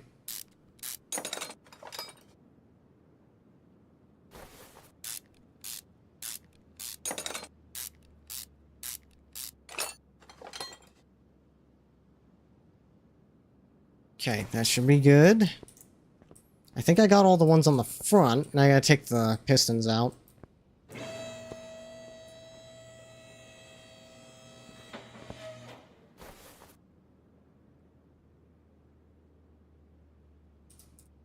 I gotta get into there. Okay, we got our work cut out for us.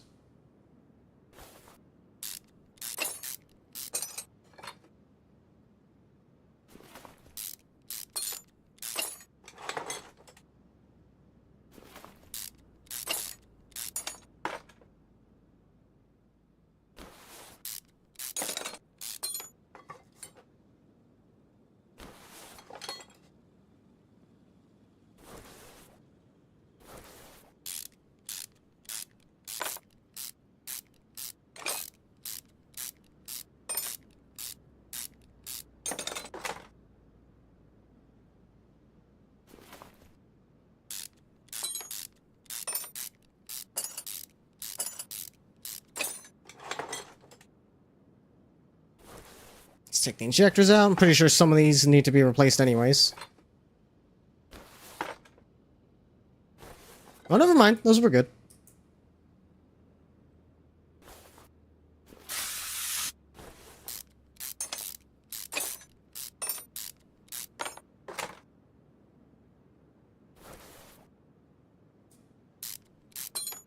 Damn, they've been driving around with a turbo with the engine in this state of disrepair too? That was probably accelerating issues.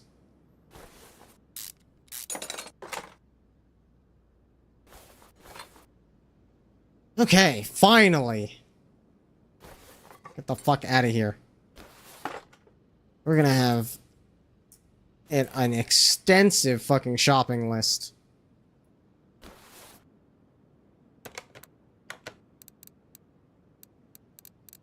There's one more thing. There's one more thing I haven't caught. Oh my god. I just know it's another fucking bushing somewhere, and I just missed it. God damn it.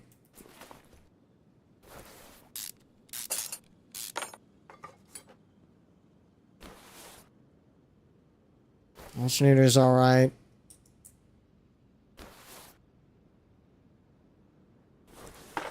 Reservoir is alright.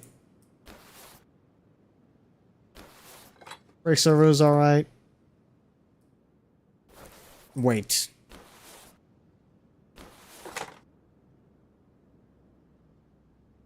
Oh right, we did the multimeter test. That would have got everything.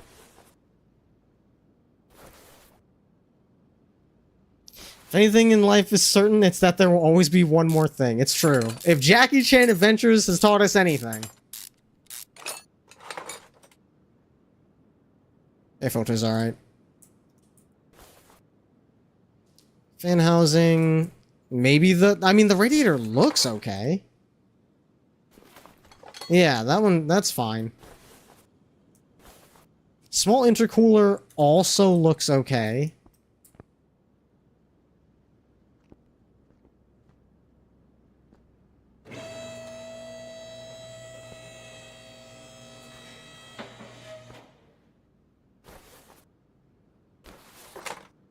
Yeah, that was fine.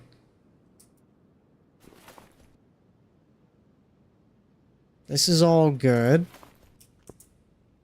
Was there a bushing that I missed up here?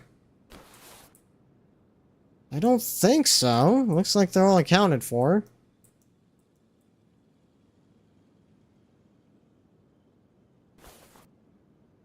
Everything in the engine looks alright.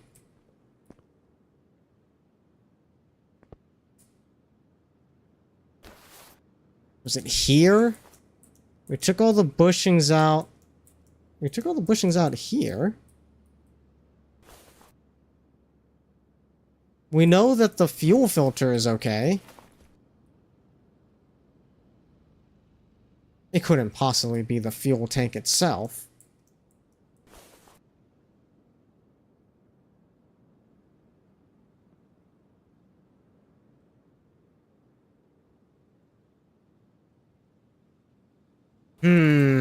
Shock absorber. It looks okay. Yeah, okay.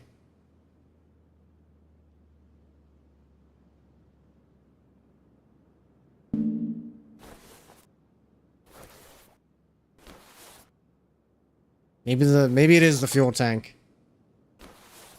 Nope.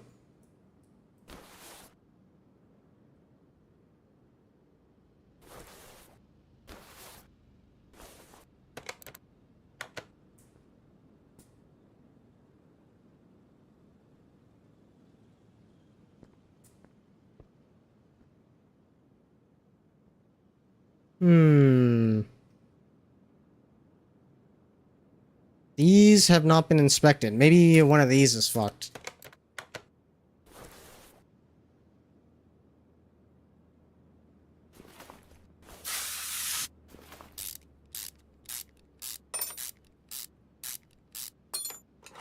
Well, yeah, these look fine.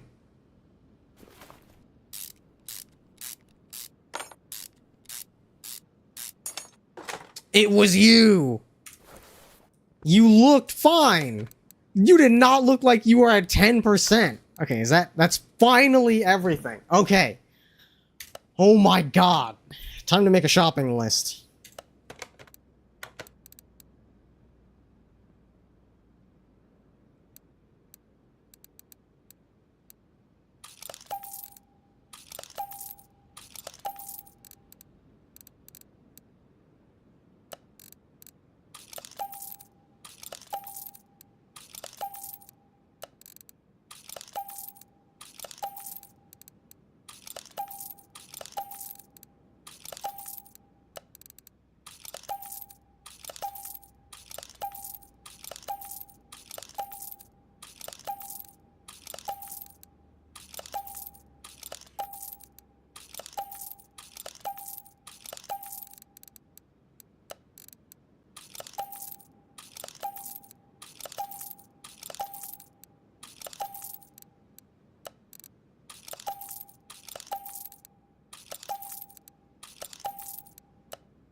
Okay.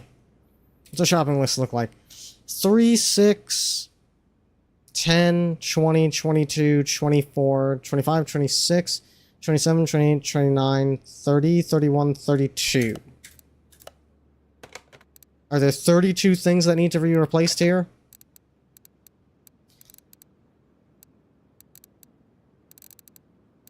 One, 2, 3, 4, 5, 6, 7, 8, 9, 10, 11, 12, 24, 25, 26, 27, 28, 29, 30, 31, 32. Okay. Shopping time.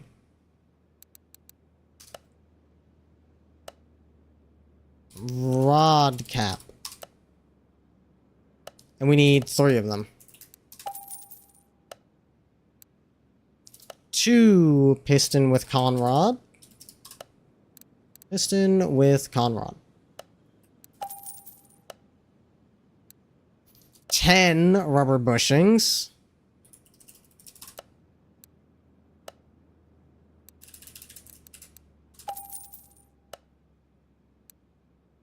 Crankshaft bearing cap times 3.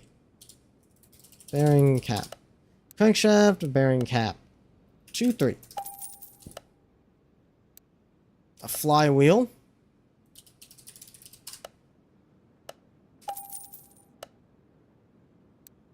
A clutch plate.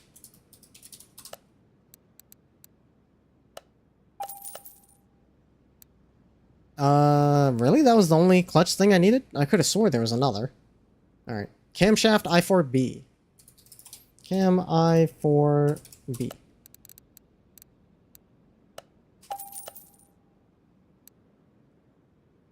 Cam gear A. Cam gear A I4B.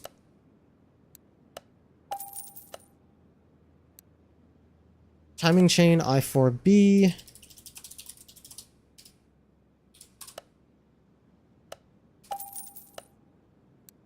Two spark plugs. Oh, right, that's electronics. Front sway bar.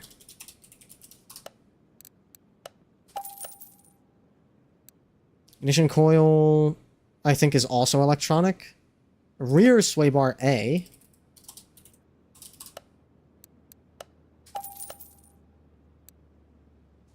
Front drive shaft.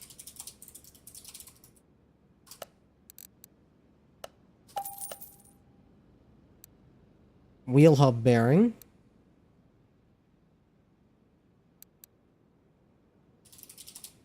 Wheel hub bearing. How many of those do we need? We need 2 of those.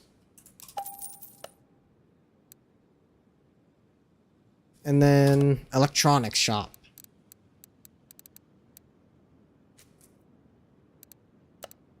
We need 2 spark plug.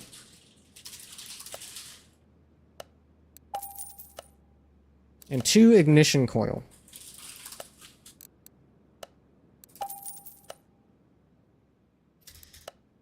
Okay, let's put it all back together.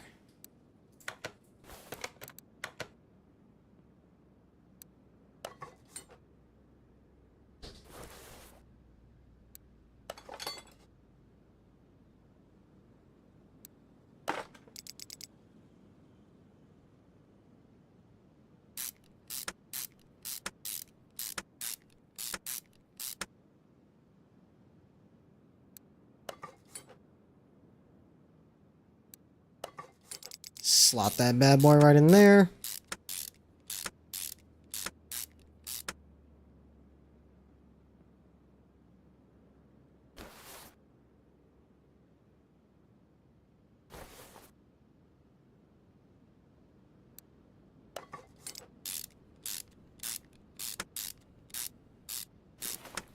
Give this motherfucker half of an engine rebuild. There's no way that this would be less expensive than just trading this motherfucker in. Like, I guess it's not necessarily always a matter of the money. Because it sounded like they were very fond of this car specifically.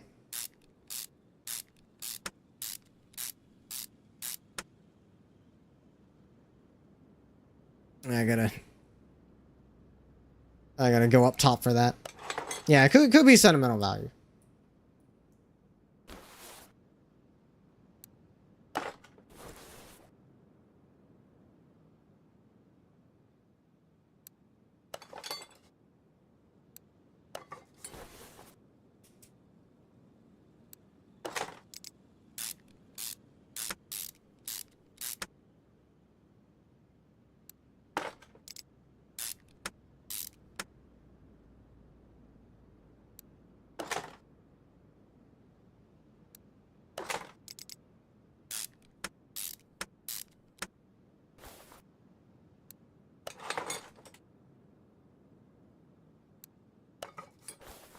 Before I put the rest of that together.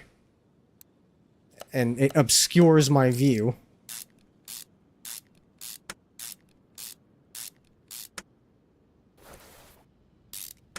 Like it's their DA's car? Their, what, their defense attorney?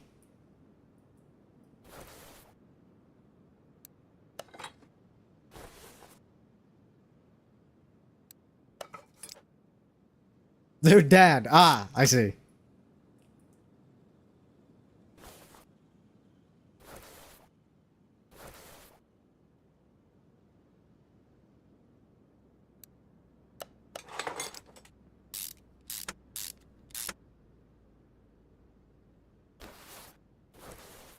Okay. Head on over to the other side.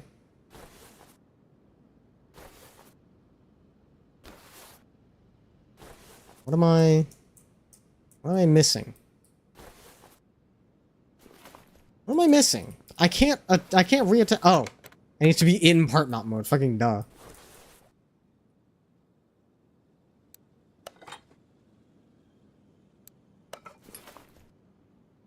What is that?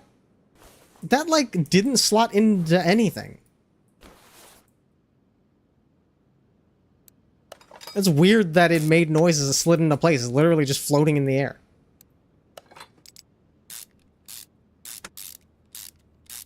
You would think we would need to attach... Actually, Yeah, no, that one just doesn't make sense.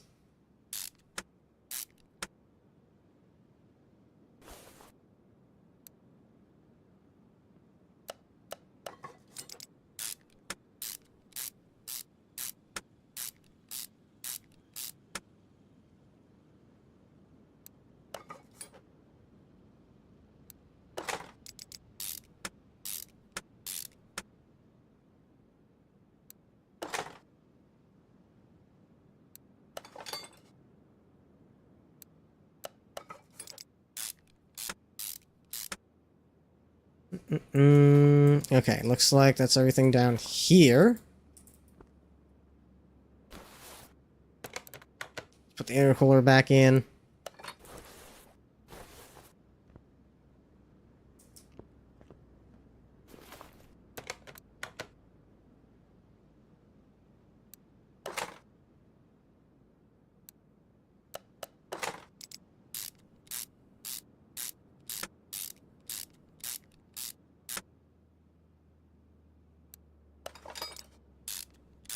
This shit better pay buku bucks, dog.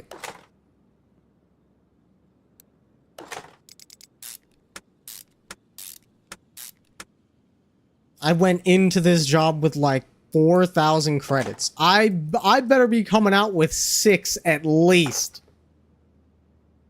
Alright, welcome in. Happy Saturday. Hopefully you're enjoying your weekend so far.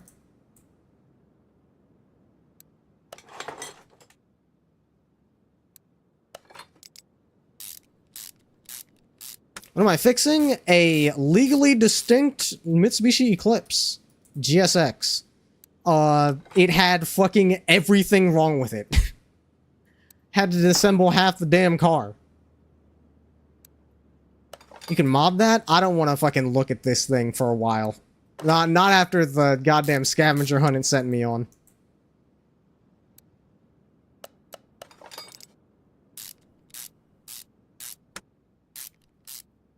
Mod the actual car in? I don't care. I can obviously tell it's an Eclipse. Honestly, I'm glad they don't have, well, they do have licensed cars. But I'm perfectly fine with games not having licensed cars. If they do a good enough job, then, they don't need to have the name.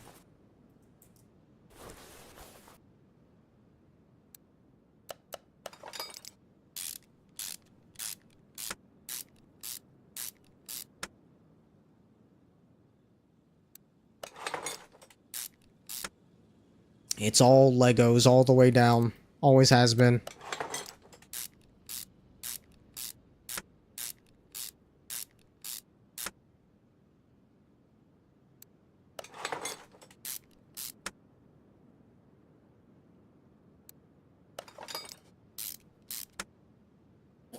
Ever wonder if Daikikasha made new stuff? Every now and then, I search him on YouTube to see if he's got any new stuff. Because, goddamn, does that motherfucker not miss.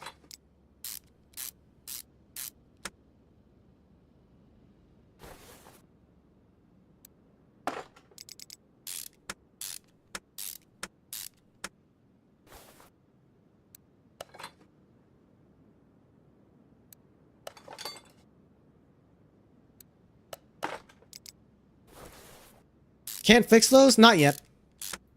I don't have the repair bench yet. Besides, I'm not getting paid to.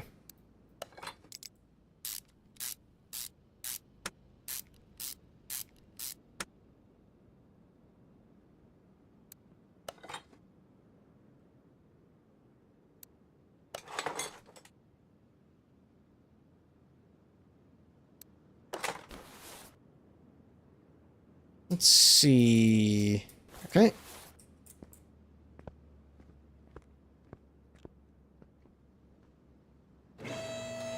I gotta put this down so I can put the pistons in and then put it back up so I can put the oil pan in. Ay, ay, ay.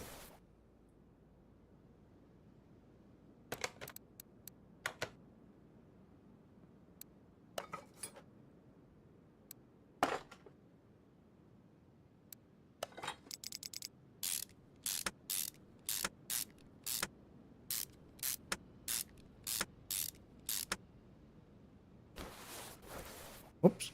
I don't want the fucking cat. Bring me to the brake servo. I see a rubber bushing that I missed.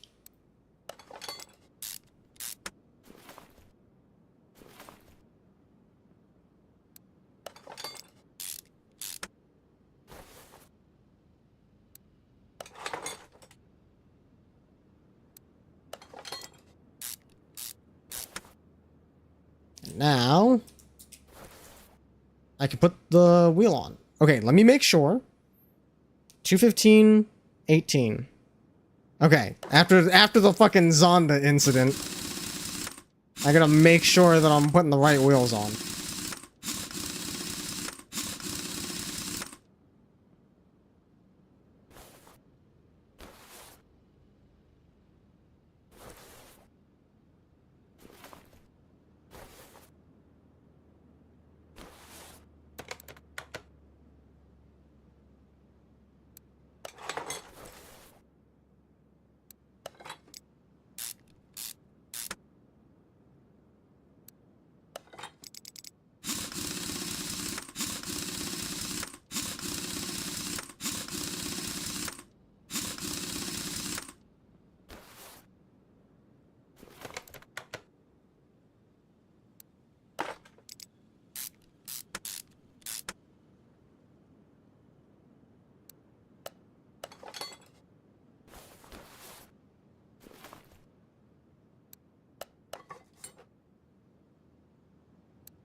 I can't wait to forget that I didn't put the oil pan back in. And then I go to fill the oil and it just spills all over the fucking floor.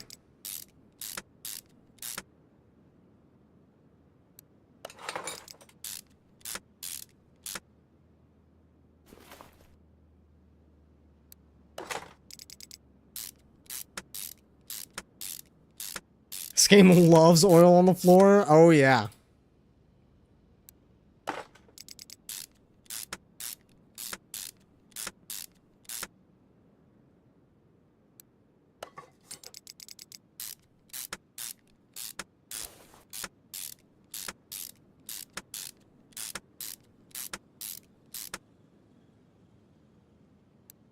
Slot in the brand new spark plugs, but only 2 of them got replaced. I'm sure that won't cause any sort of engine imbalance.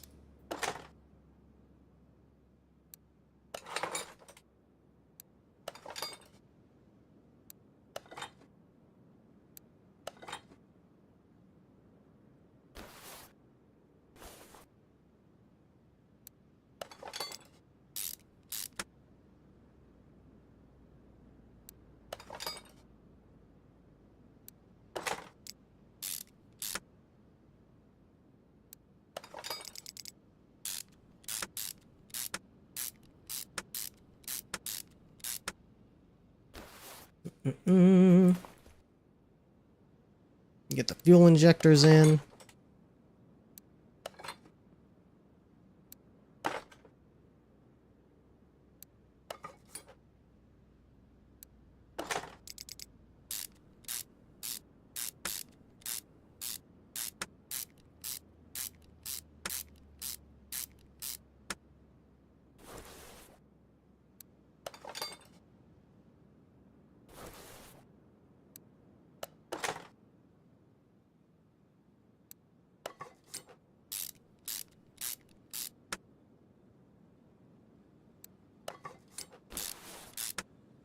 I never updated my fucking category. Hang on.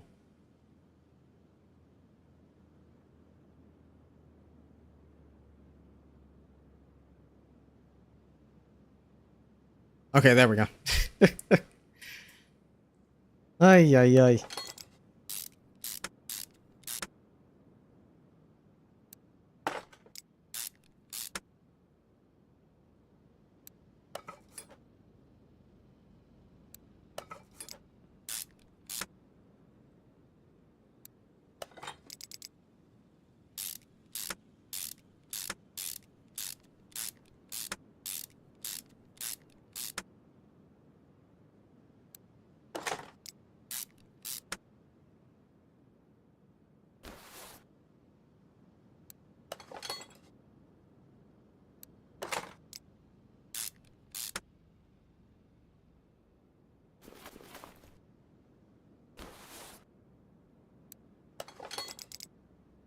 Yes, me opening the fucking filter box and fuse box in desperation to find what the fuck rubber bushing I missed.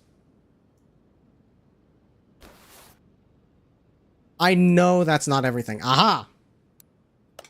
Yeah, I still got 4 rubber bushings to put back in fucking somewhere.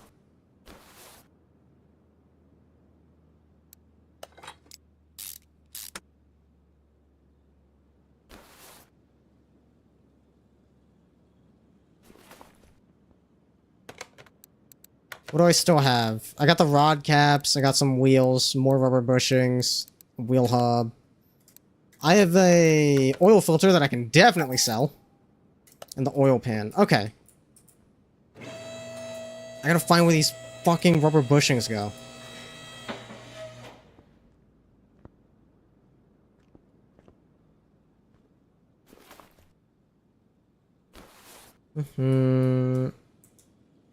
Nothing here.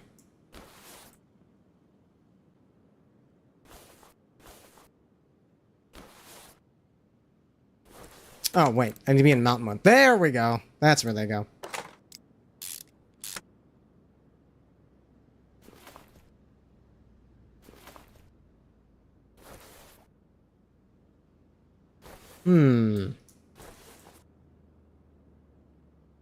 There's one. I think that's the last one.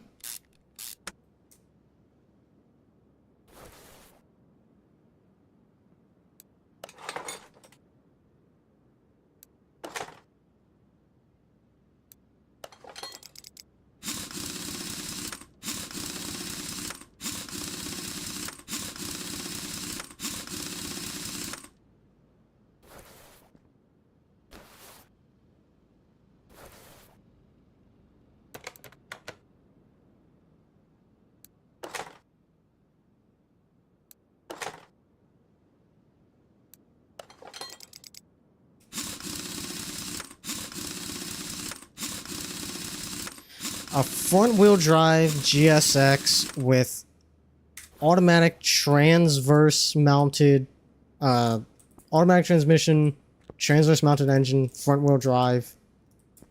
What a disgusting creature.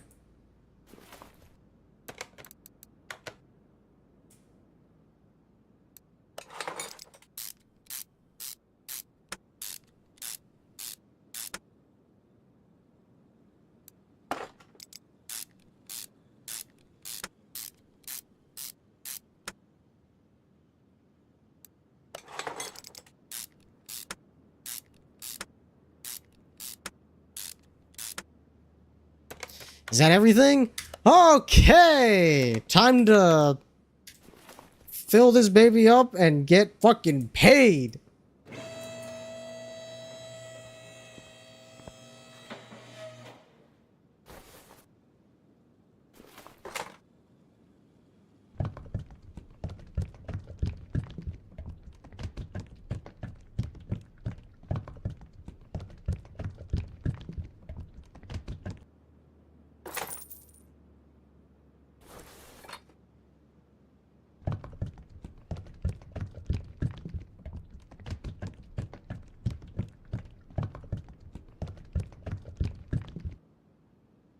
Fill it with the juice.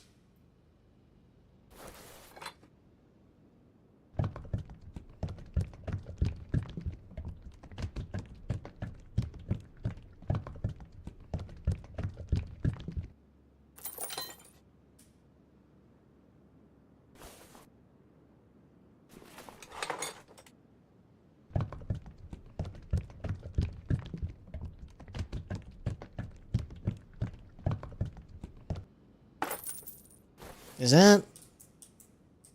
Yeah, that's like perfectly halfway. Perfect.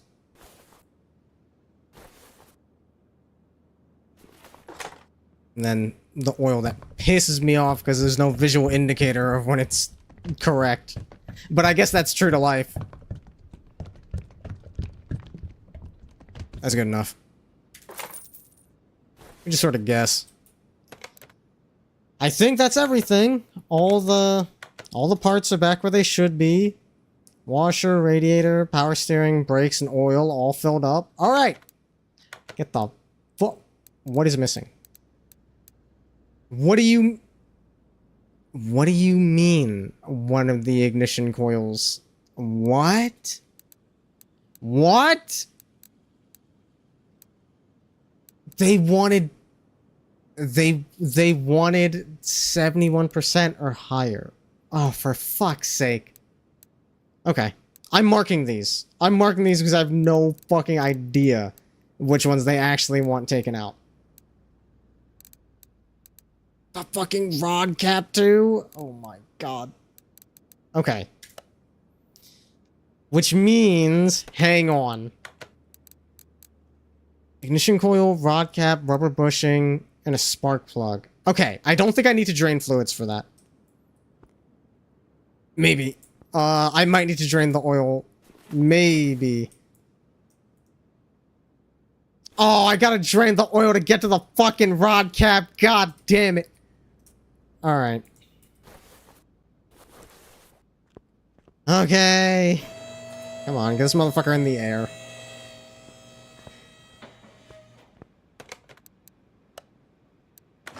Cannot fucking believe this shit. Look at that. Clean, beautiful oil. Wasted.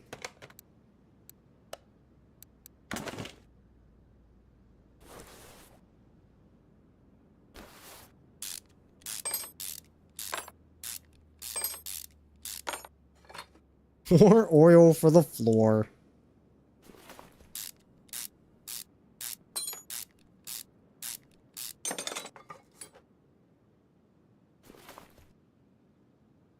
Okay, and we got this one. Just barely under. Fuck off.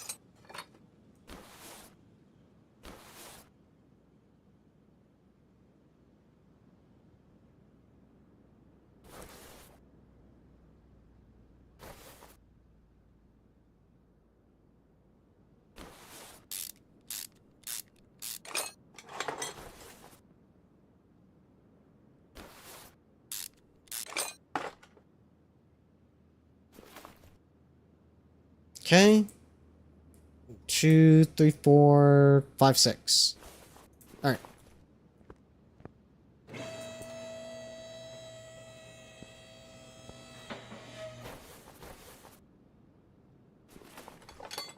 At least these are simple enough to get to.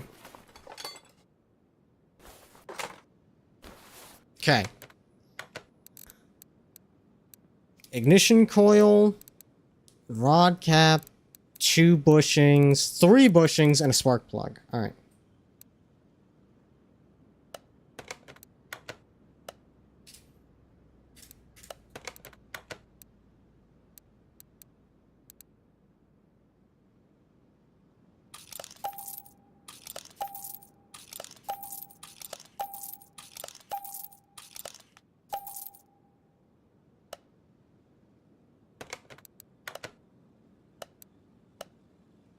Spark plug. I need a rod cap. Oh, wait. We are in electronics.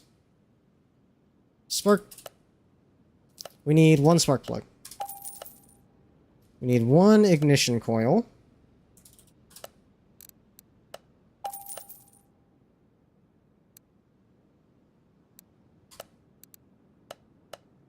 Three bushings.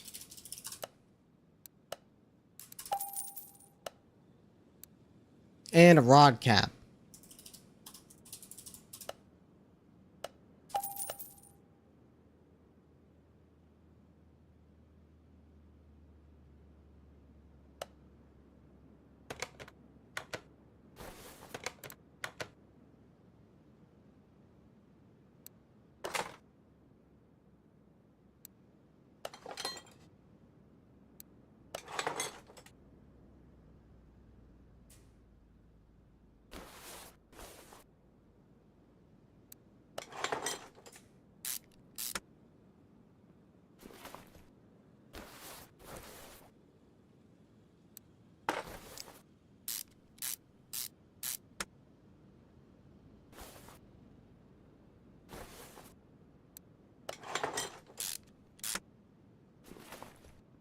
Get her up in the air one last time.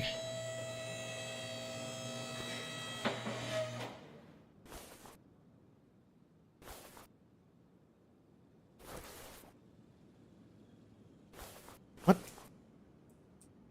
Oh, right. I need to be in mount mode.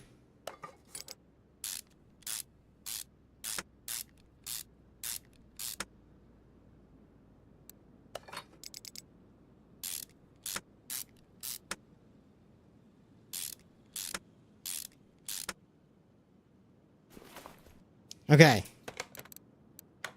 Everything's put back in. We just gotta put in oil, and we're good.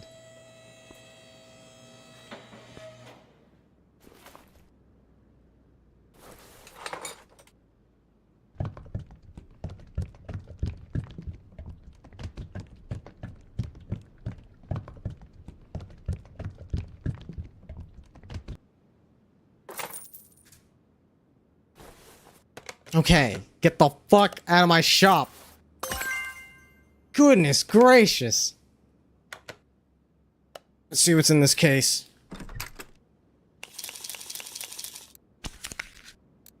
Barn and some scrap. All right. Phew. I think I leveled up like twice from that. Yep, I sure did. All right. Oh, and I did come out of that with 6K. Okay. That's like the minimum that I would have wanted. Parking alley cheaper by 50%.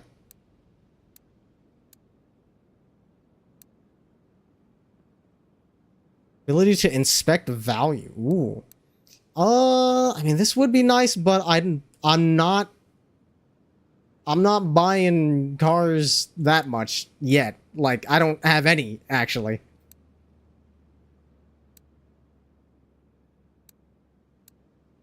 Let's do this.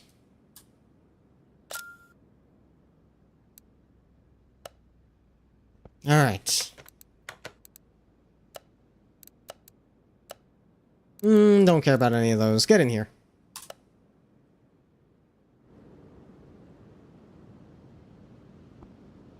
How are you getting to the garage? Wait, what do you mean? Oh, I don't know. Maybe I live nearby. Or maybe I, like, live basically here.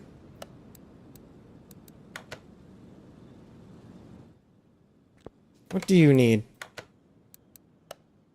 You need a whole lot. We're doing this later.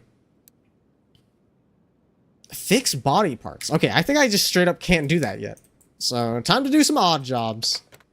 What do you need? Running gear faults. And suspension. Running gear faults. Okay. So, probably some transmission shit. But we'll run some diagnostics. Fuel pressure, probably not needed. Give me the compression test. To be fair, a multi-purpose building that's part house and part auto garage and decorated to look the part would be sick. Yeah, I'm sure there are people that would, like, love that. Those are fine. Anything on the OBD?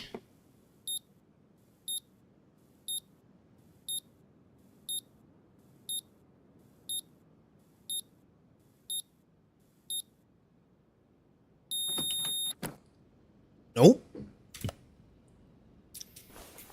Okay. I'm gonna have to just break down the fucking transmission.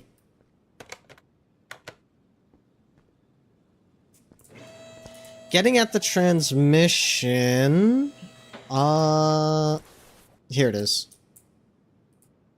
Inline 3? Interesting.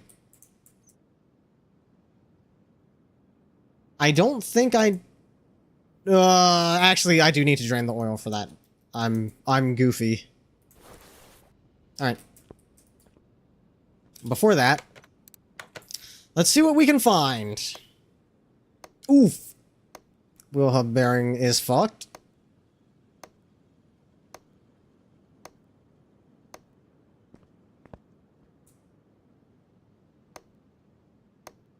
Actually, hang on. Okay, 3 suspension issues. There's number 2.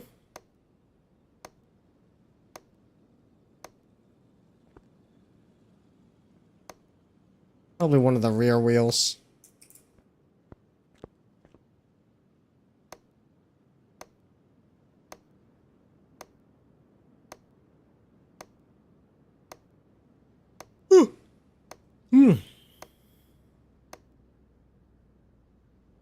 Nothing here.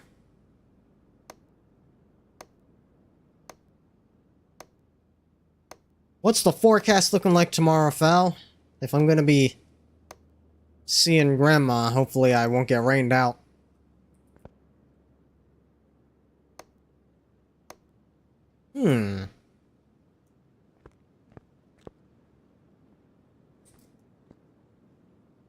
Interesting.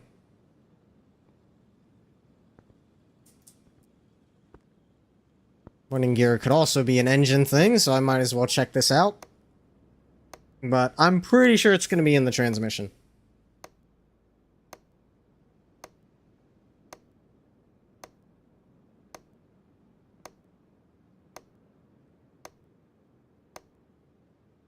Alright. Let's get her in the air and drain her.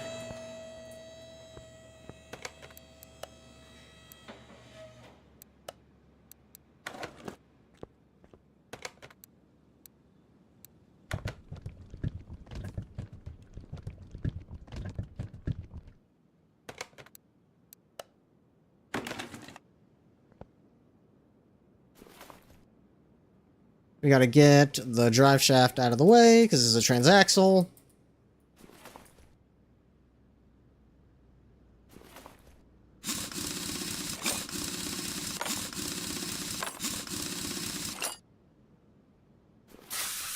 Pretty day, not really a chance of rain. High of 88. Oh, sounds lovely. You gonna go on a drive tomorrow?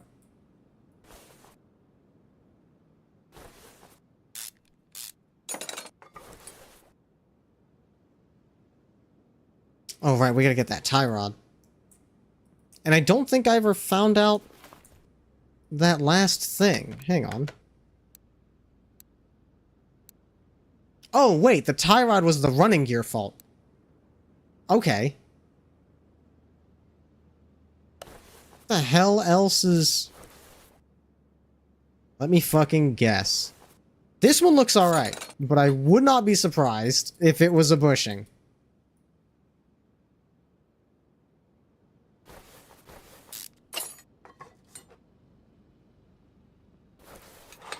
Ooh, I see a fucked up shock absorber.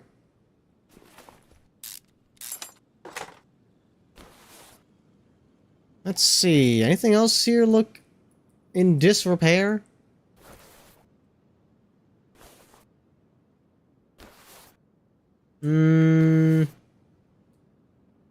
Looks alright over here.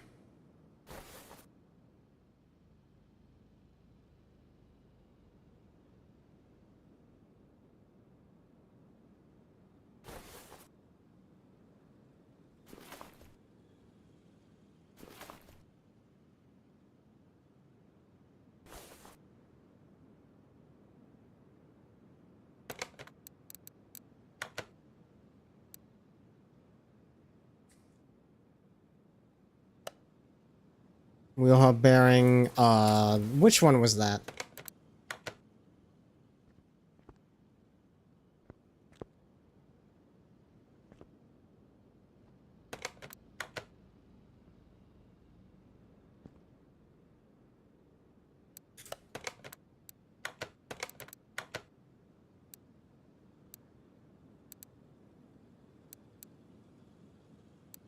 Let me mark these. Okay, we got that one.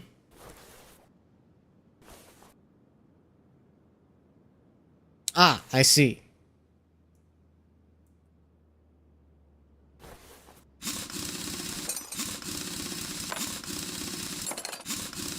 Work would be so proud of you. You're actually building in Minecraft for once. You're doing it. You're crafting. You're mining and crafting. Okay, there's that taken care of. We already took you out. I mean, this could be better. Let me see.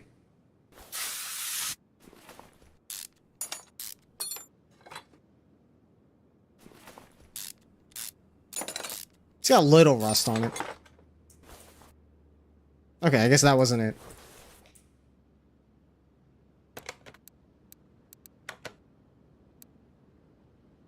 Front shock absorber cap. Oh, okay, so I think I did find it. Yeah, okay. I need to separate it. Where's my separator? There you are. You craft often, you usually leave your machines in the rain like a barbarian. Ah, I see.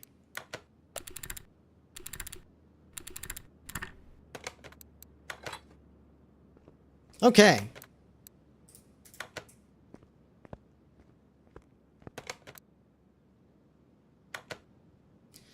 Tie rod. Shock cap.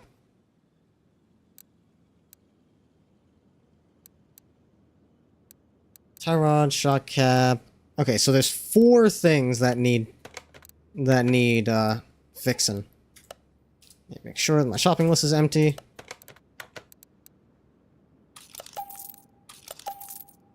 Three, 4.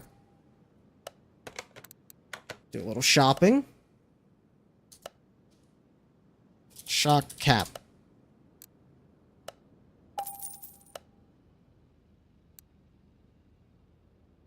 Rear shock A.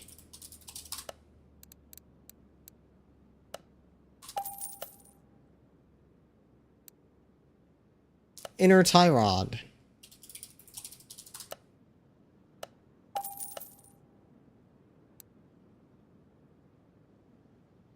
Hub bearing. Okay. Let's put her together.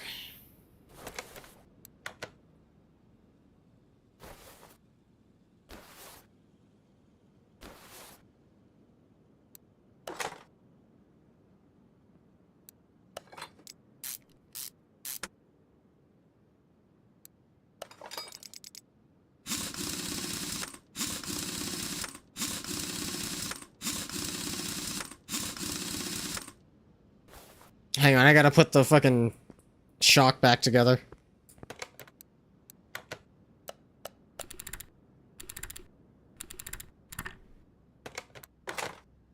Okay. Now we can finish putting it back on.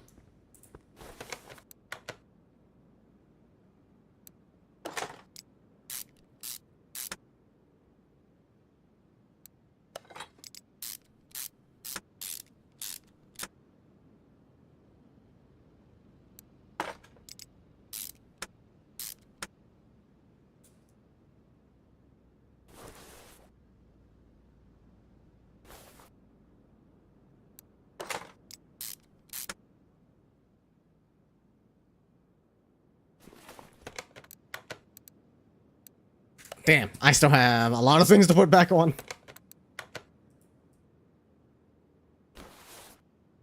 There you are.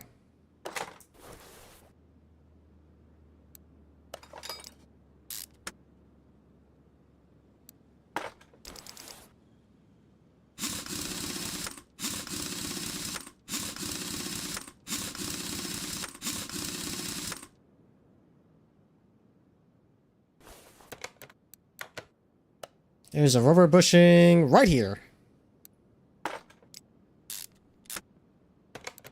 Okay. All done. Now we gotta fill her up, and she'll be on her way.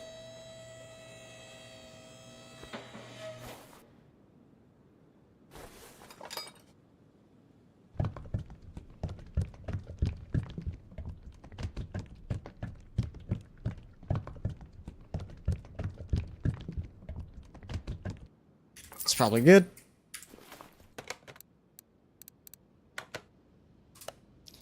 Okay.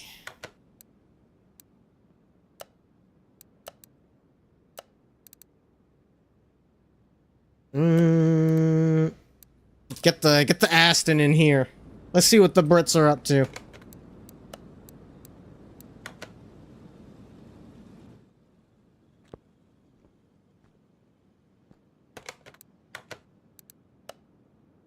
Holy. How much am I getting paid for this? Okay, well, nothing yet.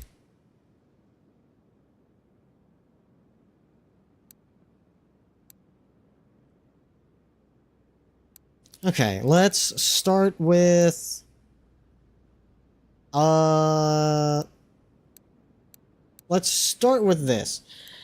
Camshaft, crankshaft, exhaust manifold, flywheel. That means I need to drain. I think. Wait. Wait, I might be stupid. But if we're taking out the crankshaft, then I definitely need to drain it.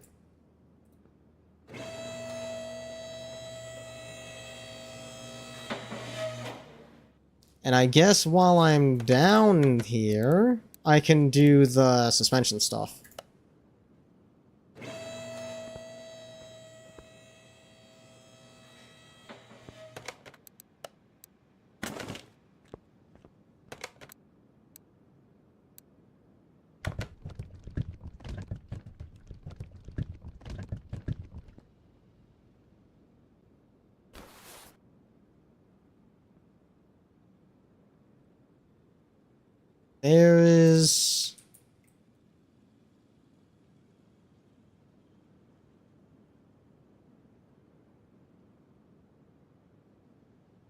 There is much that needs to be taken off to get to that fucking dirty thing.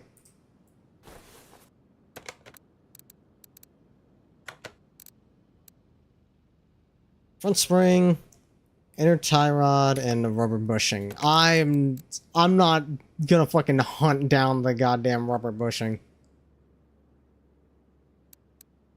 Oh wait, that's what inspect mode is for. Okay, these and that.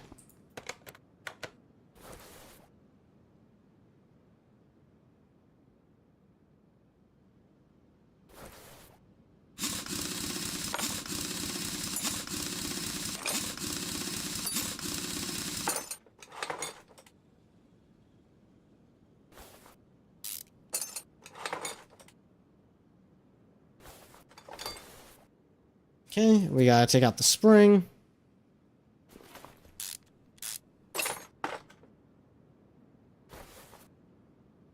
And then there was this bushing here that needs to come out.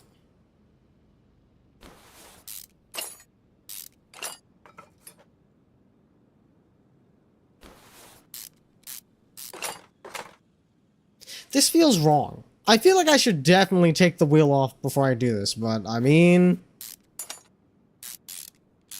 I guess technically you can do that, but that seems like a really fucking bad idea.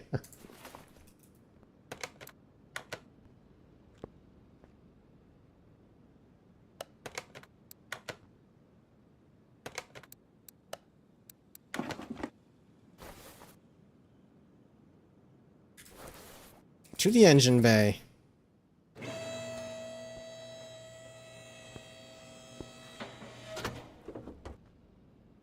Ooh, dust cover. Get the fuck out of here.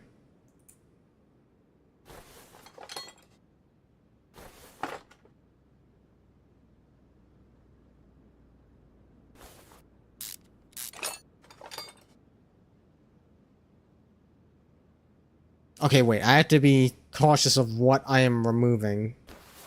Because if one of these is a water pump, I gotta drain the coolant. Thankfully, I think we're good.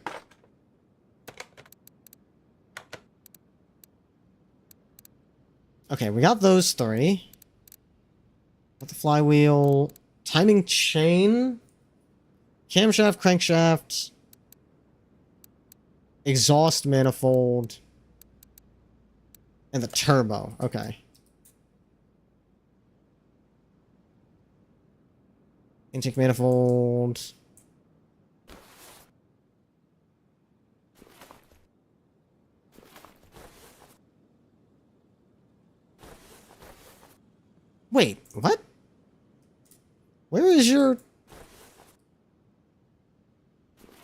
Why is it all intake? Where's your exhaust manifold? Ah, there you are. You're on the inside. I see. That makes sense. That's the one that's all gummed up. We gotta get into this side. And the turbo. A new fluid for the floor. Thankfully, it doesn't look like we ran into it.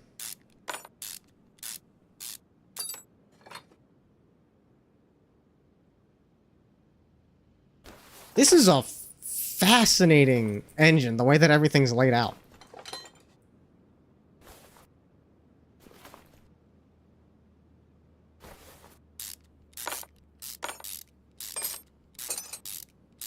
It's extremely bulky. I would not want to work on this. Extremely bulky, and everything seems very hard to get to.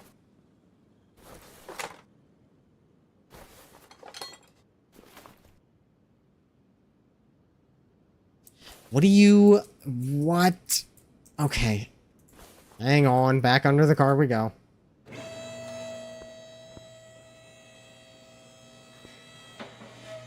Do not walk under the car while the lift is operating, by the way.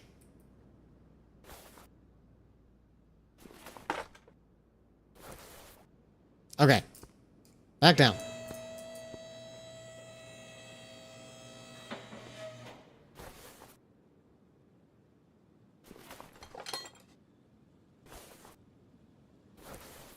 God, I got sidetracked. I was supposed to take this side off, which means I have to take the... I have to lift the fucking car again.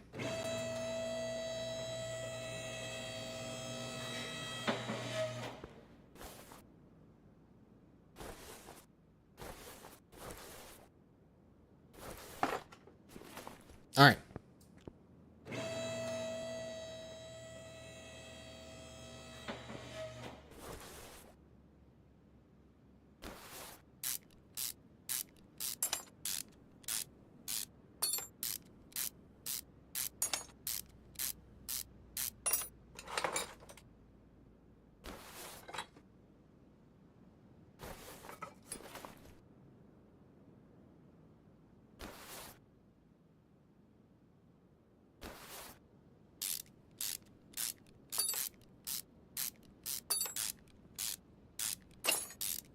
You know, with an Aston, I'm not surprised you get an engine knock.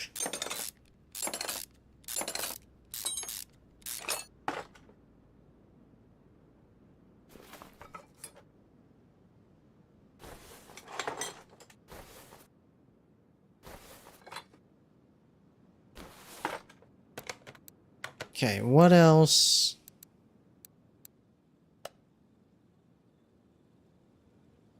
I gotta get, like, in here. Water pump. We gotta drain it.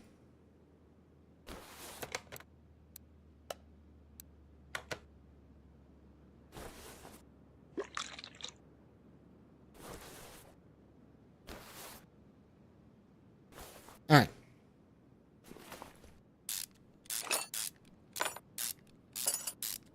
Also, this is like barely recognizable as a water pump. What the fuck?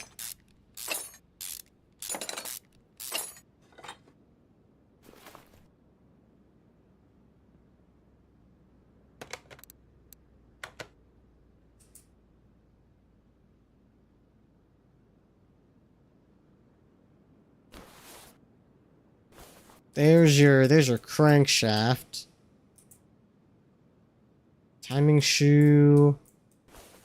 So the camshaft should be in here somewhere. There's a cam gear.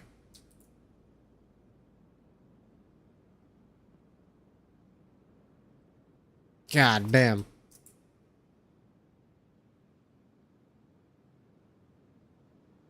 Okay, let's see if I can get at this crankshaft.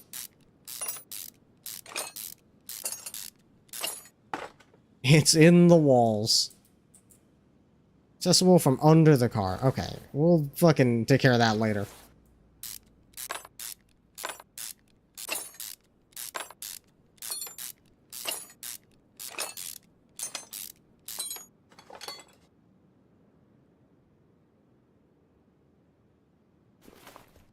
Can I, like... Okay. We can see... It's fucked up in there and in there. So, yeah, we gotta take the whole fucking thing apart. Alright, cool. Let's just... take apart everything that we can, I suppose.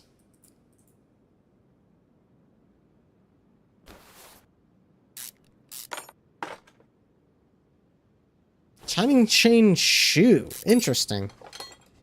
It's like a... It's like some kind of tensioner.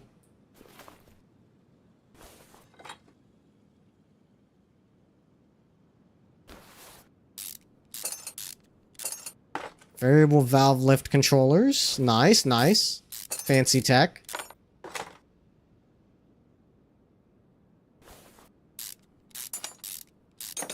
A.K.A. cylinder deactivators, I guess.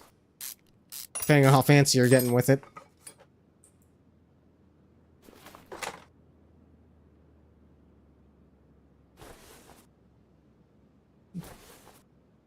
This is horrendous. You should not be doing this to your dipstick, dog. What the fuck are they doing? High pressure fuel injection. What do we... Ah.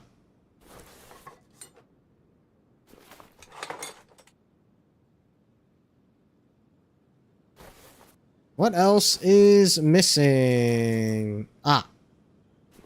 Another chain shoe. Oh my fucking god. Time to unscrew 500 screws.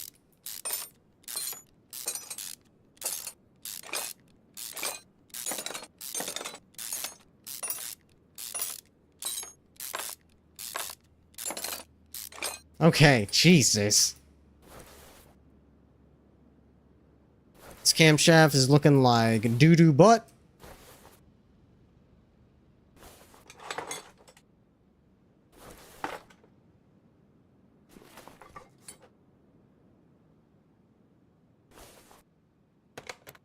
Is there anything else that needs to come out on this side? I think that's good, but we do need to get to the bottom. But we can probably do that from under the car.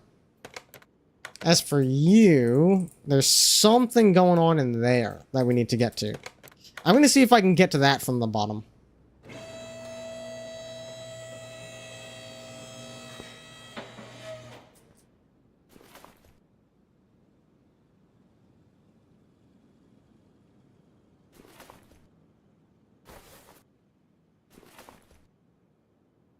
What? What? I can't take out the idle roller from under the car? It's right there. What are you actually talking about?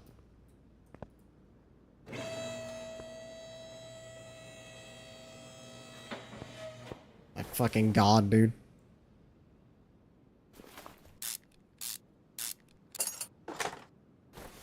Okay.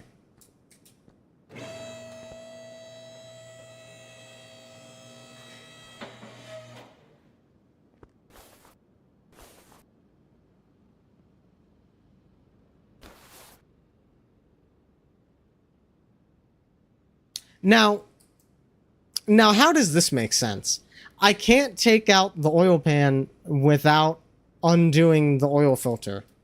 The thing that is attached to the oil pan, like, it's not connecting the oil pan to anything, it's just holding on to it.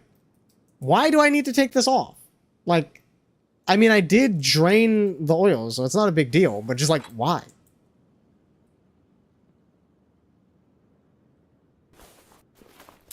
It's not necessary.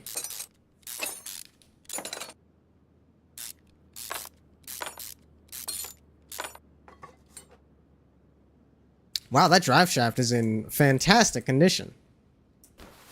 What is holding you in place? The fucking starter. Well, better than the other way around.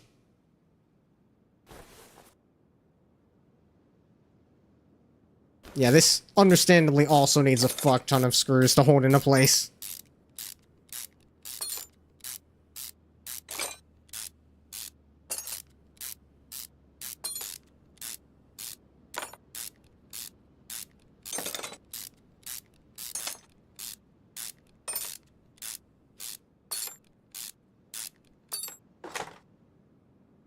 Okay. This flywheel looks like shit.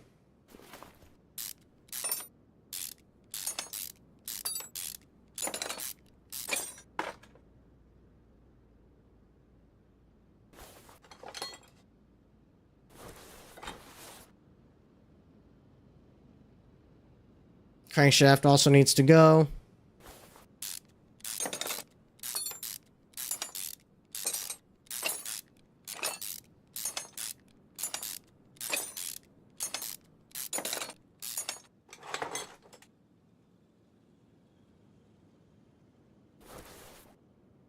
Oh, man. This Aston Martin is fucking made of fasteners.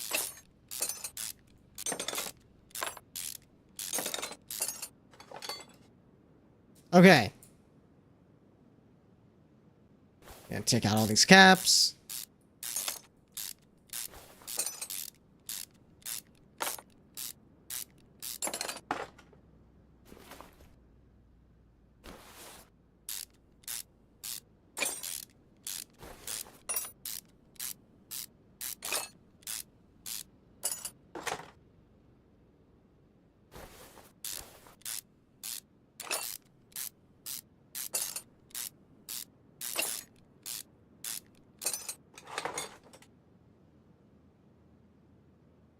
It's a fat fucking crankshaft, too.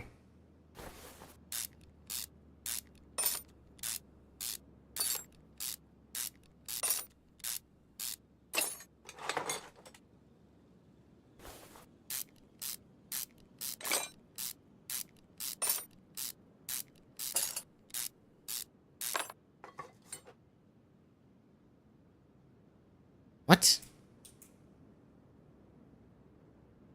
Oh, I suppose that does make sense. I have to take all the pistons out.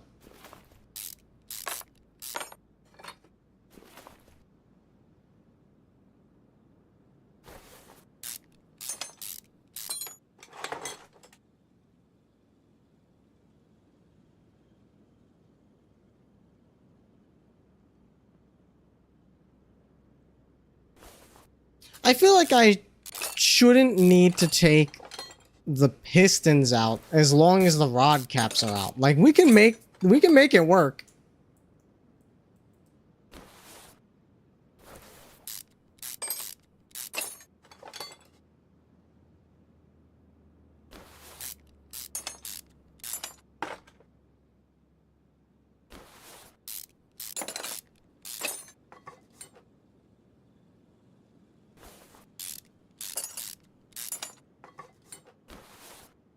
Okay, let's press those, press those.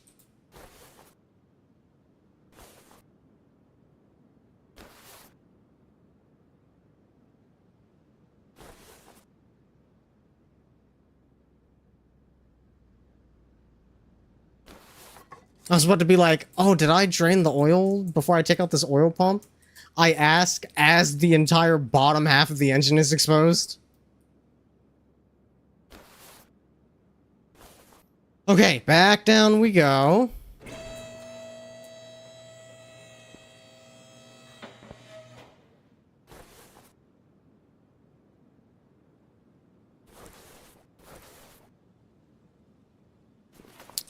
Yeah, the whole fucking engine block needs to come out.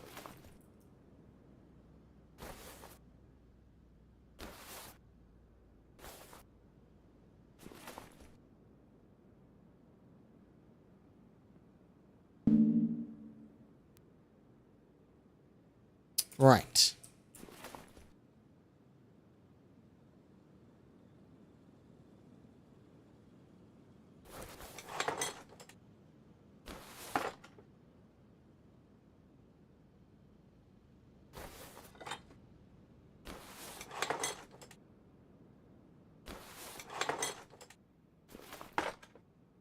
Welcome in, Hut. You sure screw a lot? I sure do. But, God, tell that to Aston Martin who put 8 million fasteners in their fucking car. Though, I mean, I guess it makes sense. It's a fucking V12. You're gonna need a lot of... You're gonna need to hold this shit real tight to make sure it doesn't explode.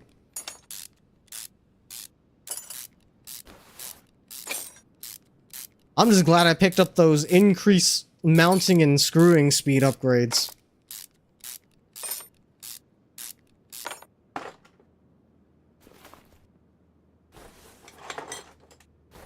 Yeah, I feel like I don't need to take the whole piston out.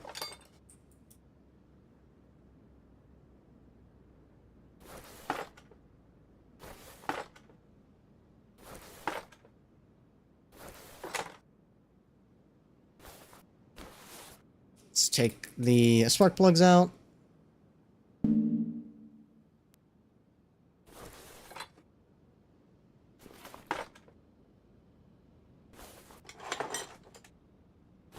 I'm definitely fucking calling it a night after this. God, just putting this thing back together is gonna be like another fucking 20 minutes.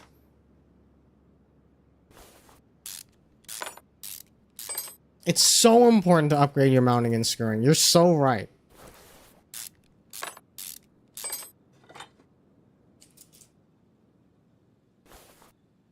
Tell him, Brooke.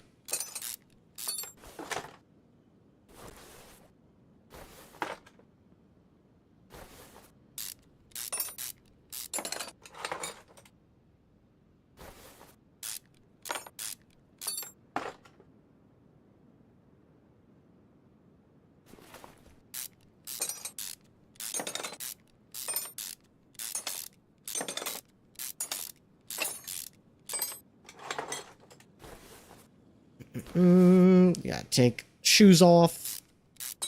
You gotta let the car's dogs out, I guess.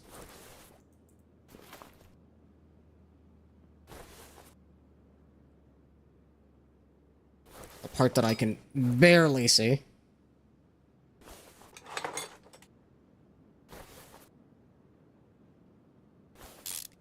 More infinite fastener works.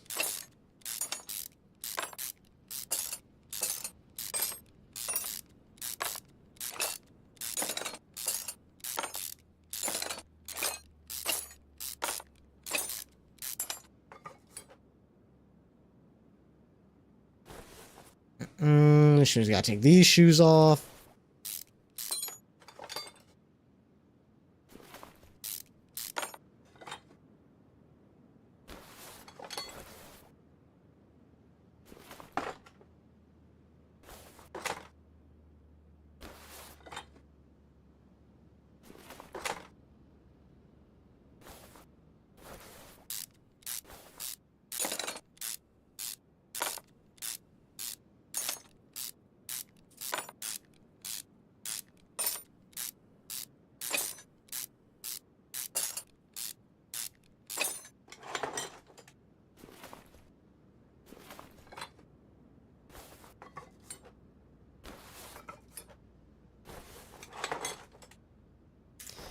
And then we lift it again.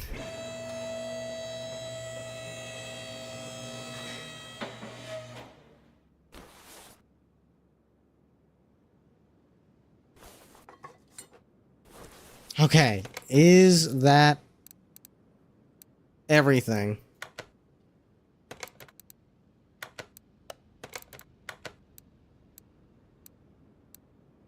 Let's see. There are 1, 2, 3, 4, 5, 6, 7, 8, 9, 10, 11, 12 parts to replace. 1, 2, 3, 4, 5, 6, 7. Is that one of them? Yes, okay. 8, 9, 10, 11, 12. Okay. Time to make a shopping list.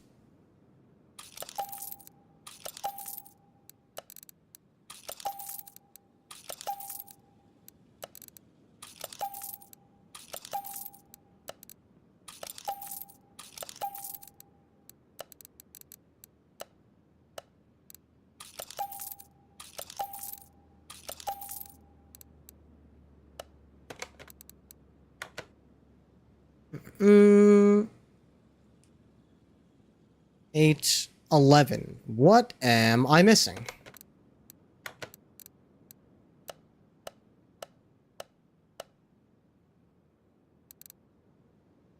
It's probably you. Hang on.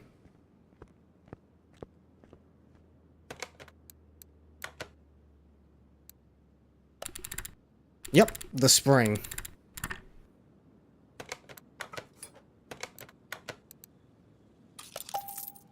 Okay. I'm glad I checked. Inner tie rod. Inner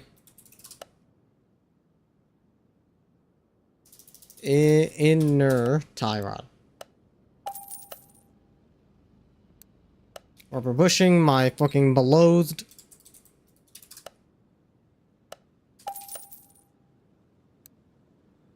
Turbo B V8. Turbo B V8. For the Aston Martin.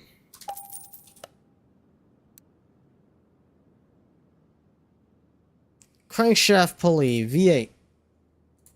Crank pulley V8. Crankshaft pulley V8 for the Aston Martin. Oops. Timing chain shoe G.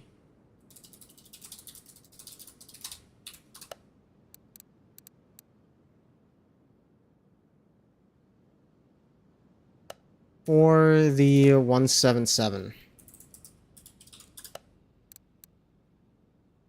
Timing chain shoe G.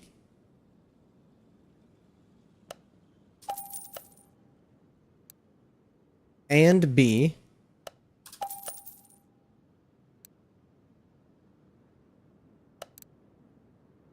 We need a flywheel. Camshaft B177.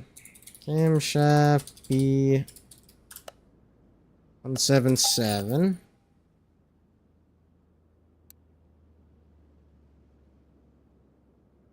Exhaust Manny 177.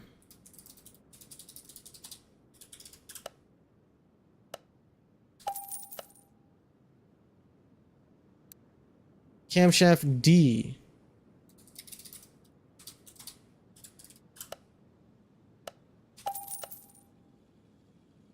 Crankshaft.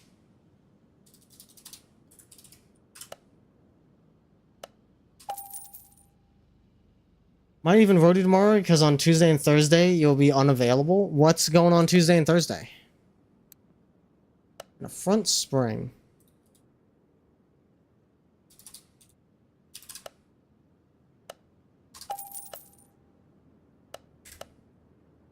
Okay, reassemble.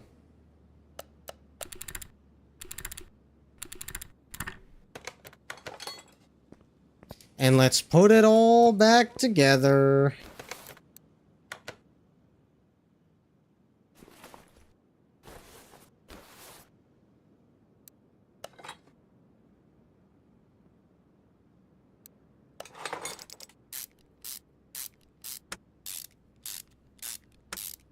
It's the MMO week. Oh, that's right! Tuesday, WoW and 14 get updates. And Thursday's Blue Protocol.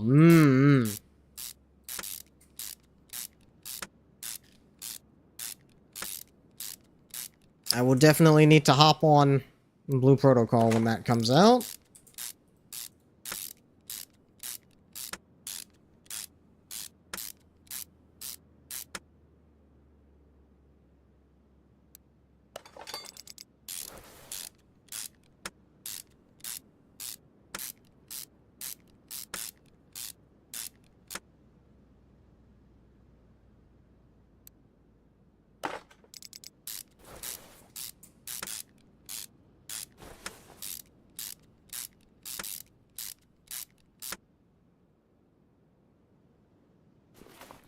I have to put the damn pistons in first. Right, of course.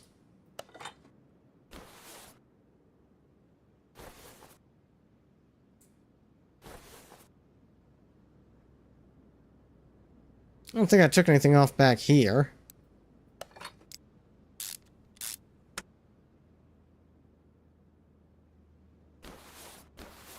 I do have to... There we go.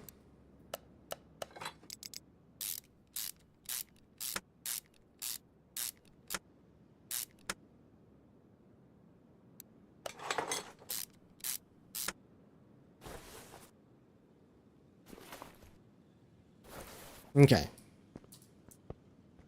Back down.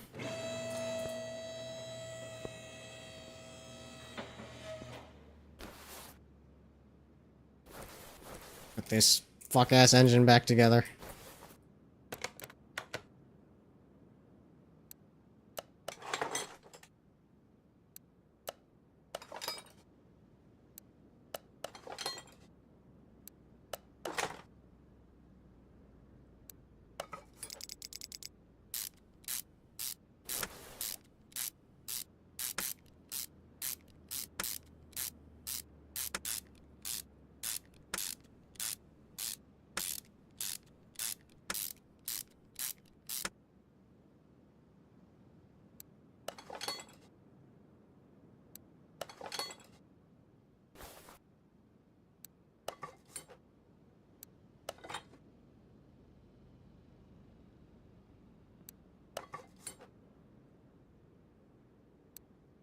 I don't know how the fuck you're supposed to slide that in there and get the... God forbid you have to get the actual chain snaked through that space. That looks like a nightmare.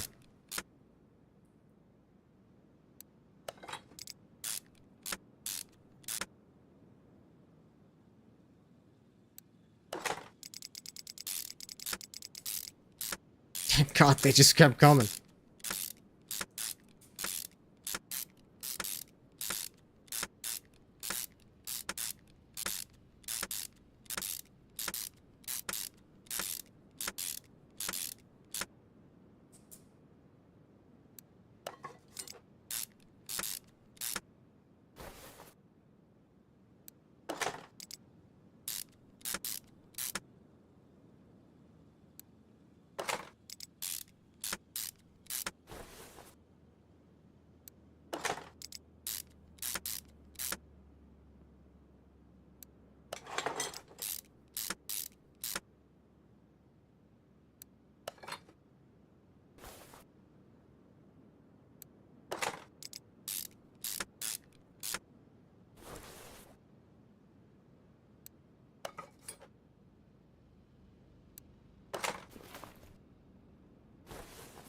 Ah, right.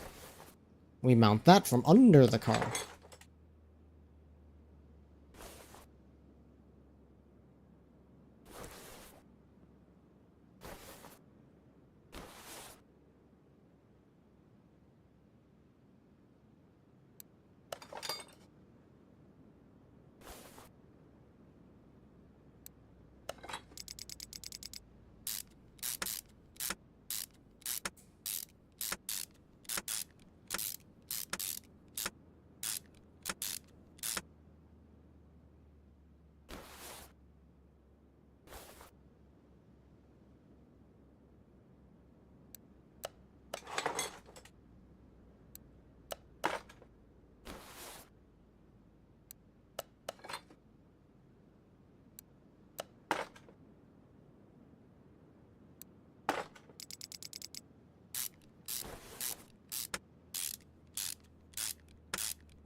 Alternatively, you should look at. You should at least go somewhere you can take a really good walk. That would also be good. I would say that would be better if you can get some good steppies in.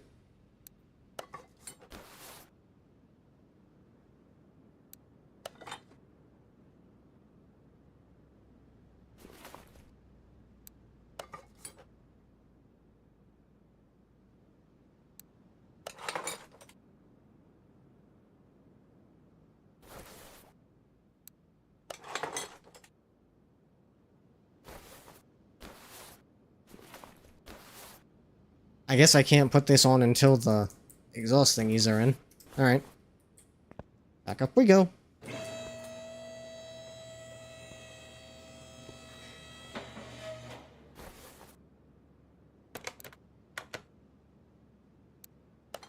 Oh right, I had to come back down to finish putting this shit on under the engine too. Oh boy. We're almost there.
Oh my god, there's still so much. Holy shit. However... yeah, I should be able to reassemble the transmission at this point. Or, yeah. Well. Yeah.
Okay. Back down.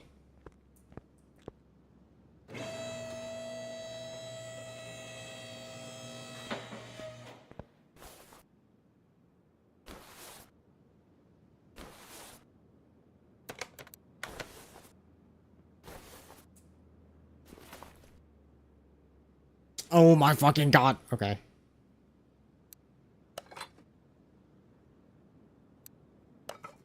We'll put the starter back on after this.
Which means we go under again.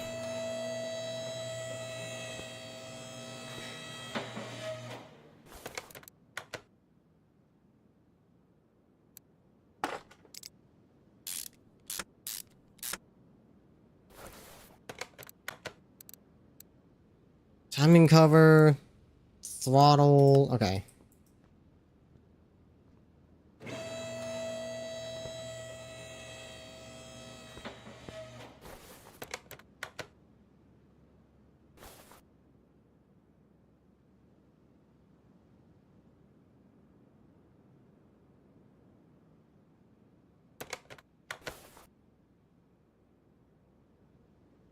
What am I missing?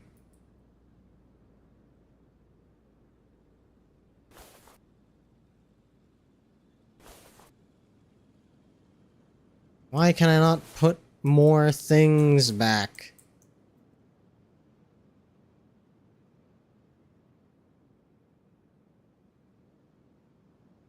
Ah!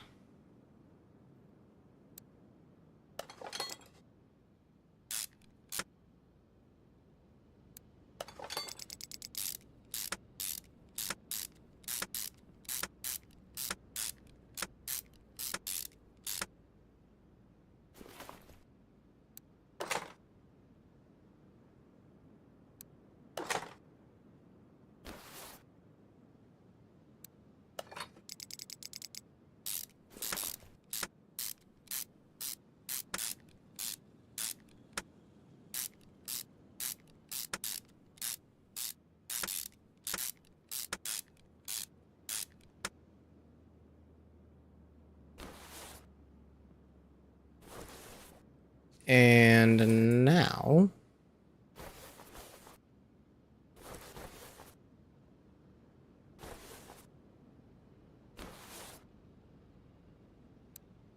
I can put that on while I'm thinking about it.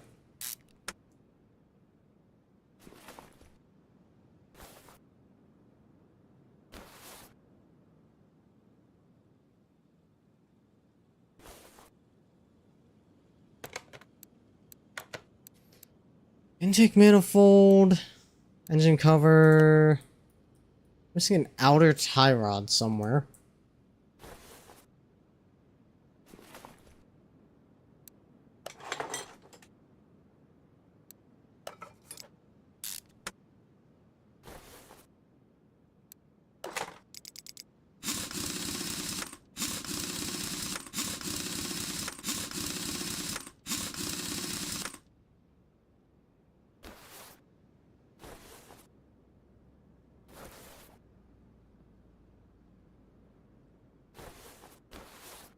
What am I missing? Why can't I put this back on yet?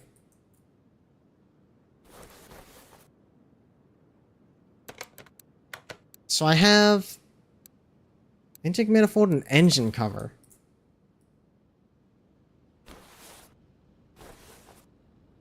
Let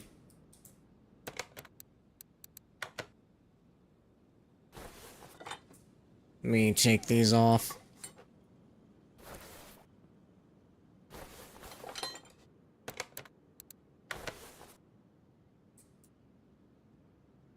What am I missing?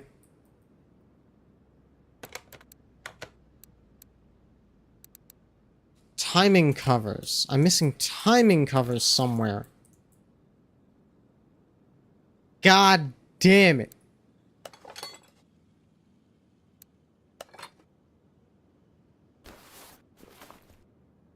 These little fucking things are so easy to miss.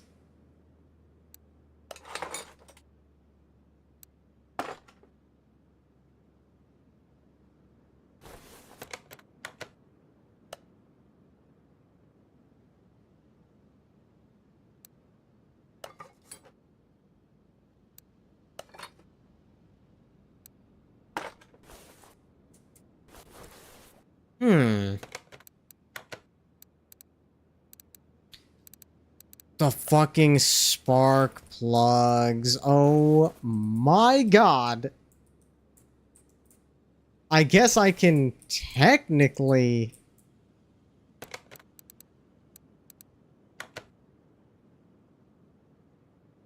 I can technically get at them, but,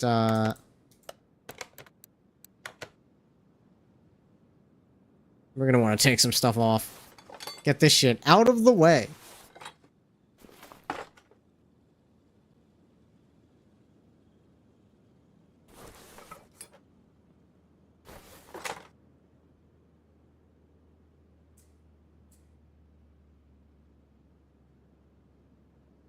How, pray tell,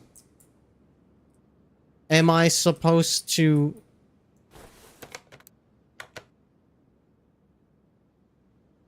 How am I supposed to put the spark plugs in? How did it allow me to get this far? What the fuck? Oh my god. Alright.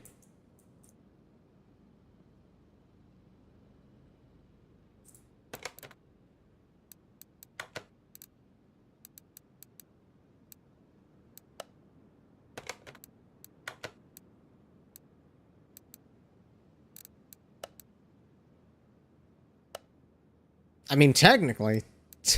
I don't think it's gonna let me return the car when it's not fully reassembled. But holy shit, man. I'm gonna... I'm calling it a night. There's no way. There's no way, dog. How is this allowed? I am curious, though. It wouldn't let me reattach the cover here. Okay, okay, so they are... It is reasonable.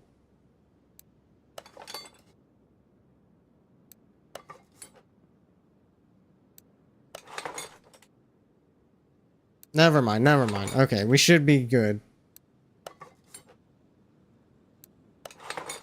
I was about to...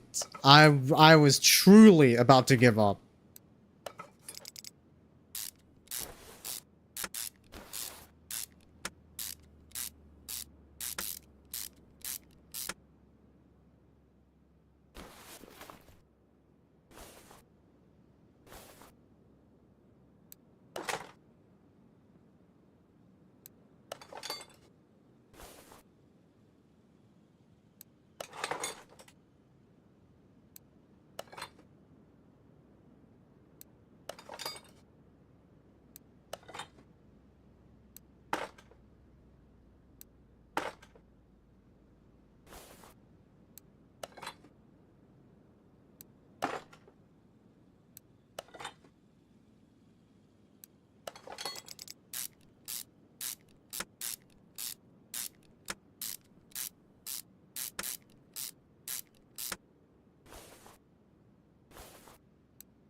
Okay. Remind me to never work on something with more than 8 cylinders again. Jesus Christ.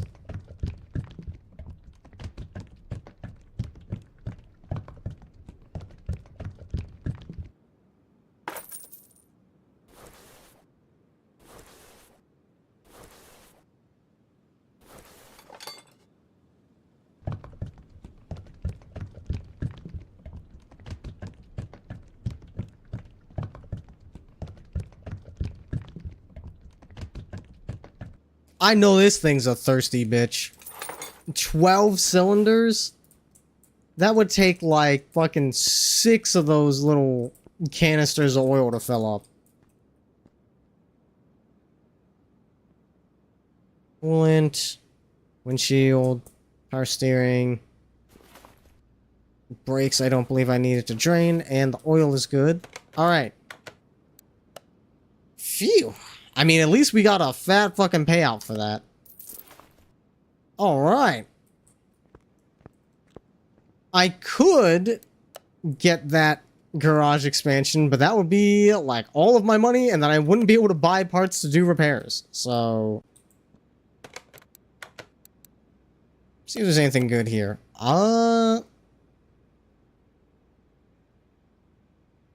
Yeah, I'll grab that. I'm not gonna do this now, but... Oh, hell yeah. I love that the taxis have this fucking... have the wings, bro.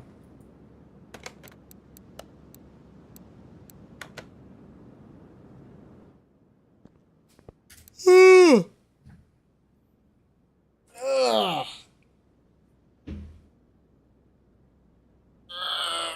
Okay. Let me see who I can send y'all off to. Phew.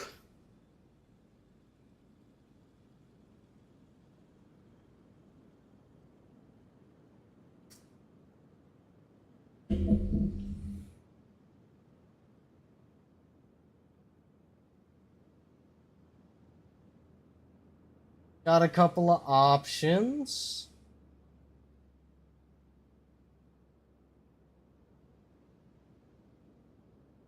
There is... Oh, Mothman's on. Let's go!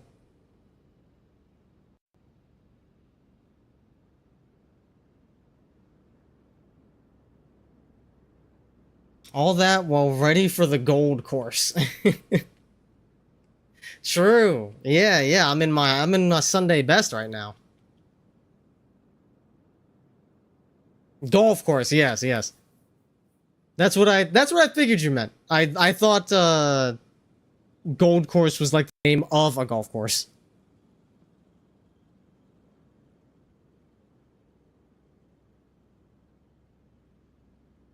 Wait.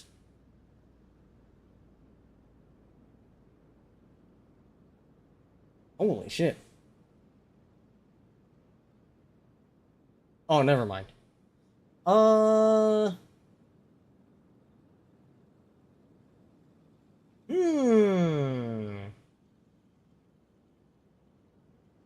Isa is also on. We do like to support the Ethernet homies. Yeah, let's do that. All ready for gold ship. No one could possibly be ready for gold ship.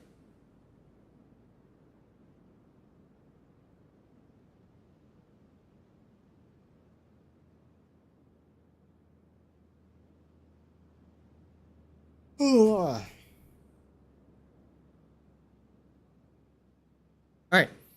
As always, I like to support smaller streamers, so if you come with me on this raid, remember to be nice. You can be little gremlin bastards if you want, but be nice about it.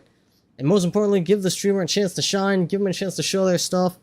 And until tomorrow, where we are... I mean, let's be real. I'm probably going to fall right back into the blender hole, so be ready for that. Until then, thank you, Brooke, thank you, Foul. Thank you, Mino, thank you, Monster, thank you, McVin, thank you, Sky, thank you, Hut. Thank you, Aura. Thank you, Wasa.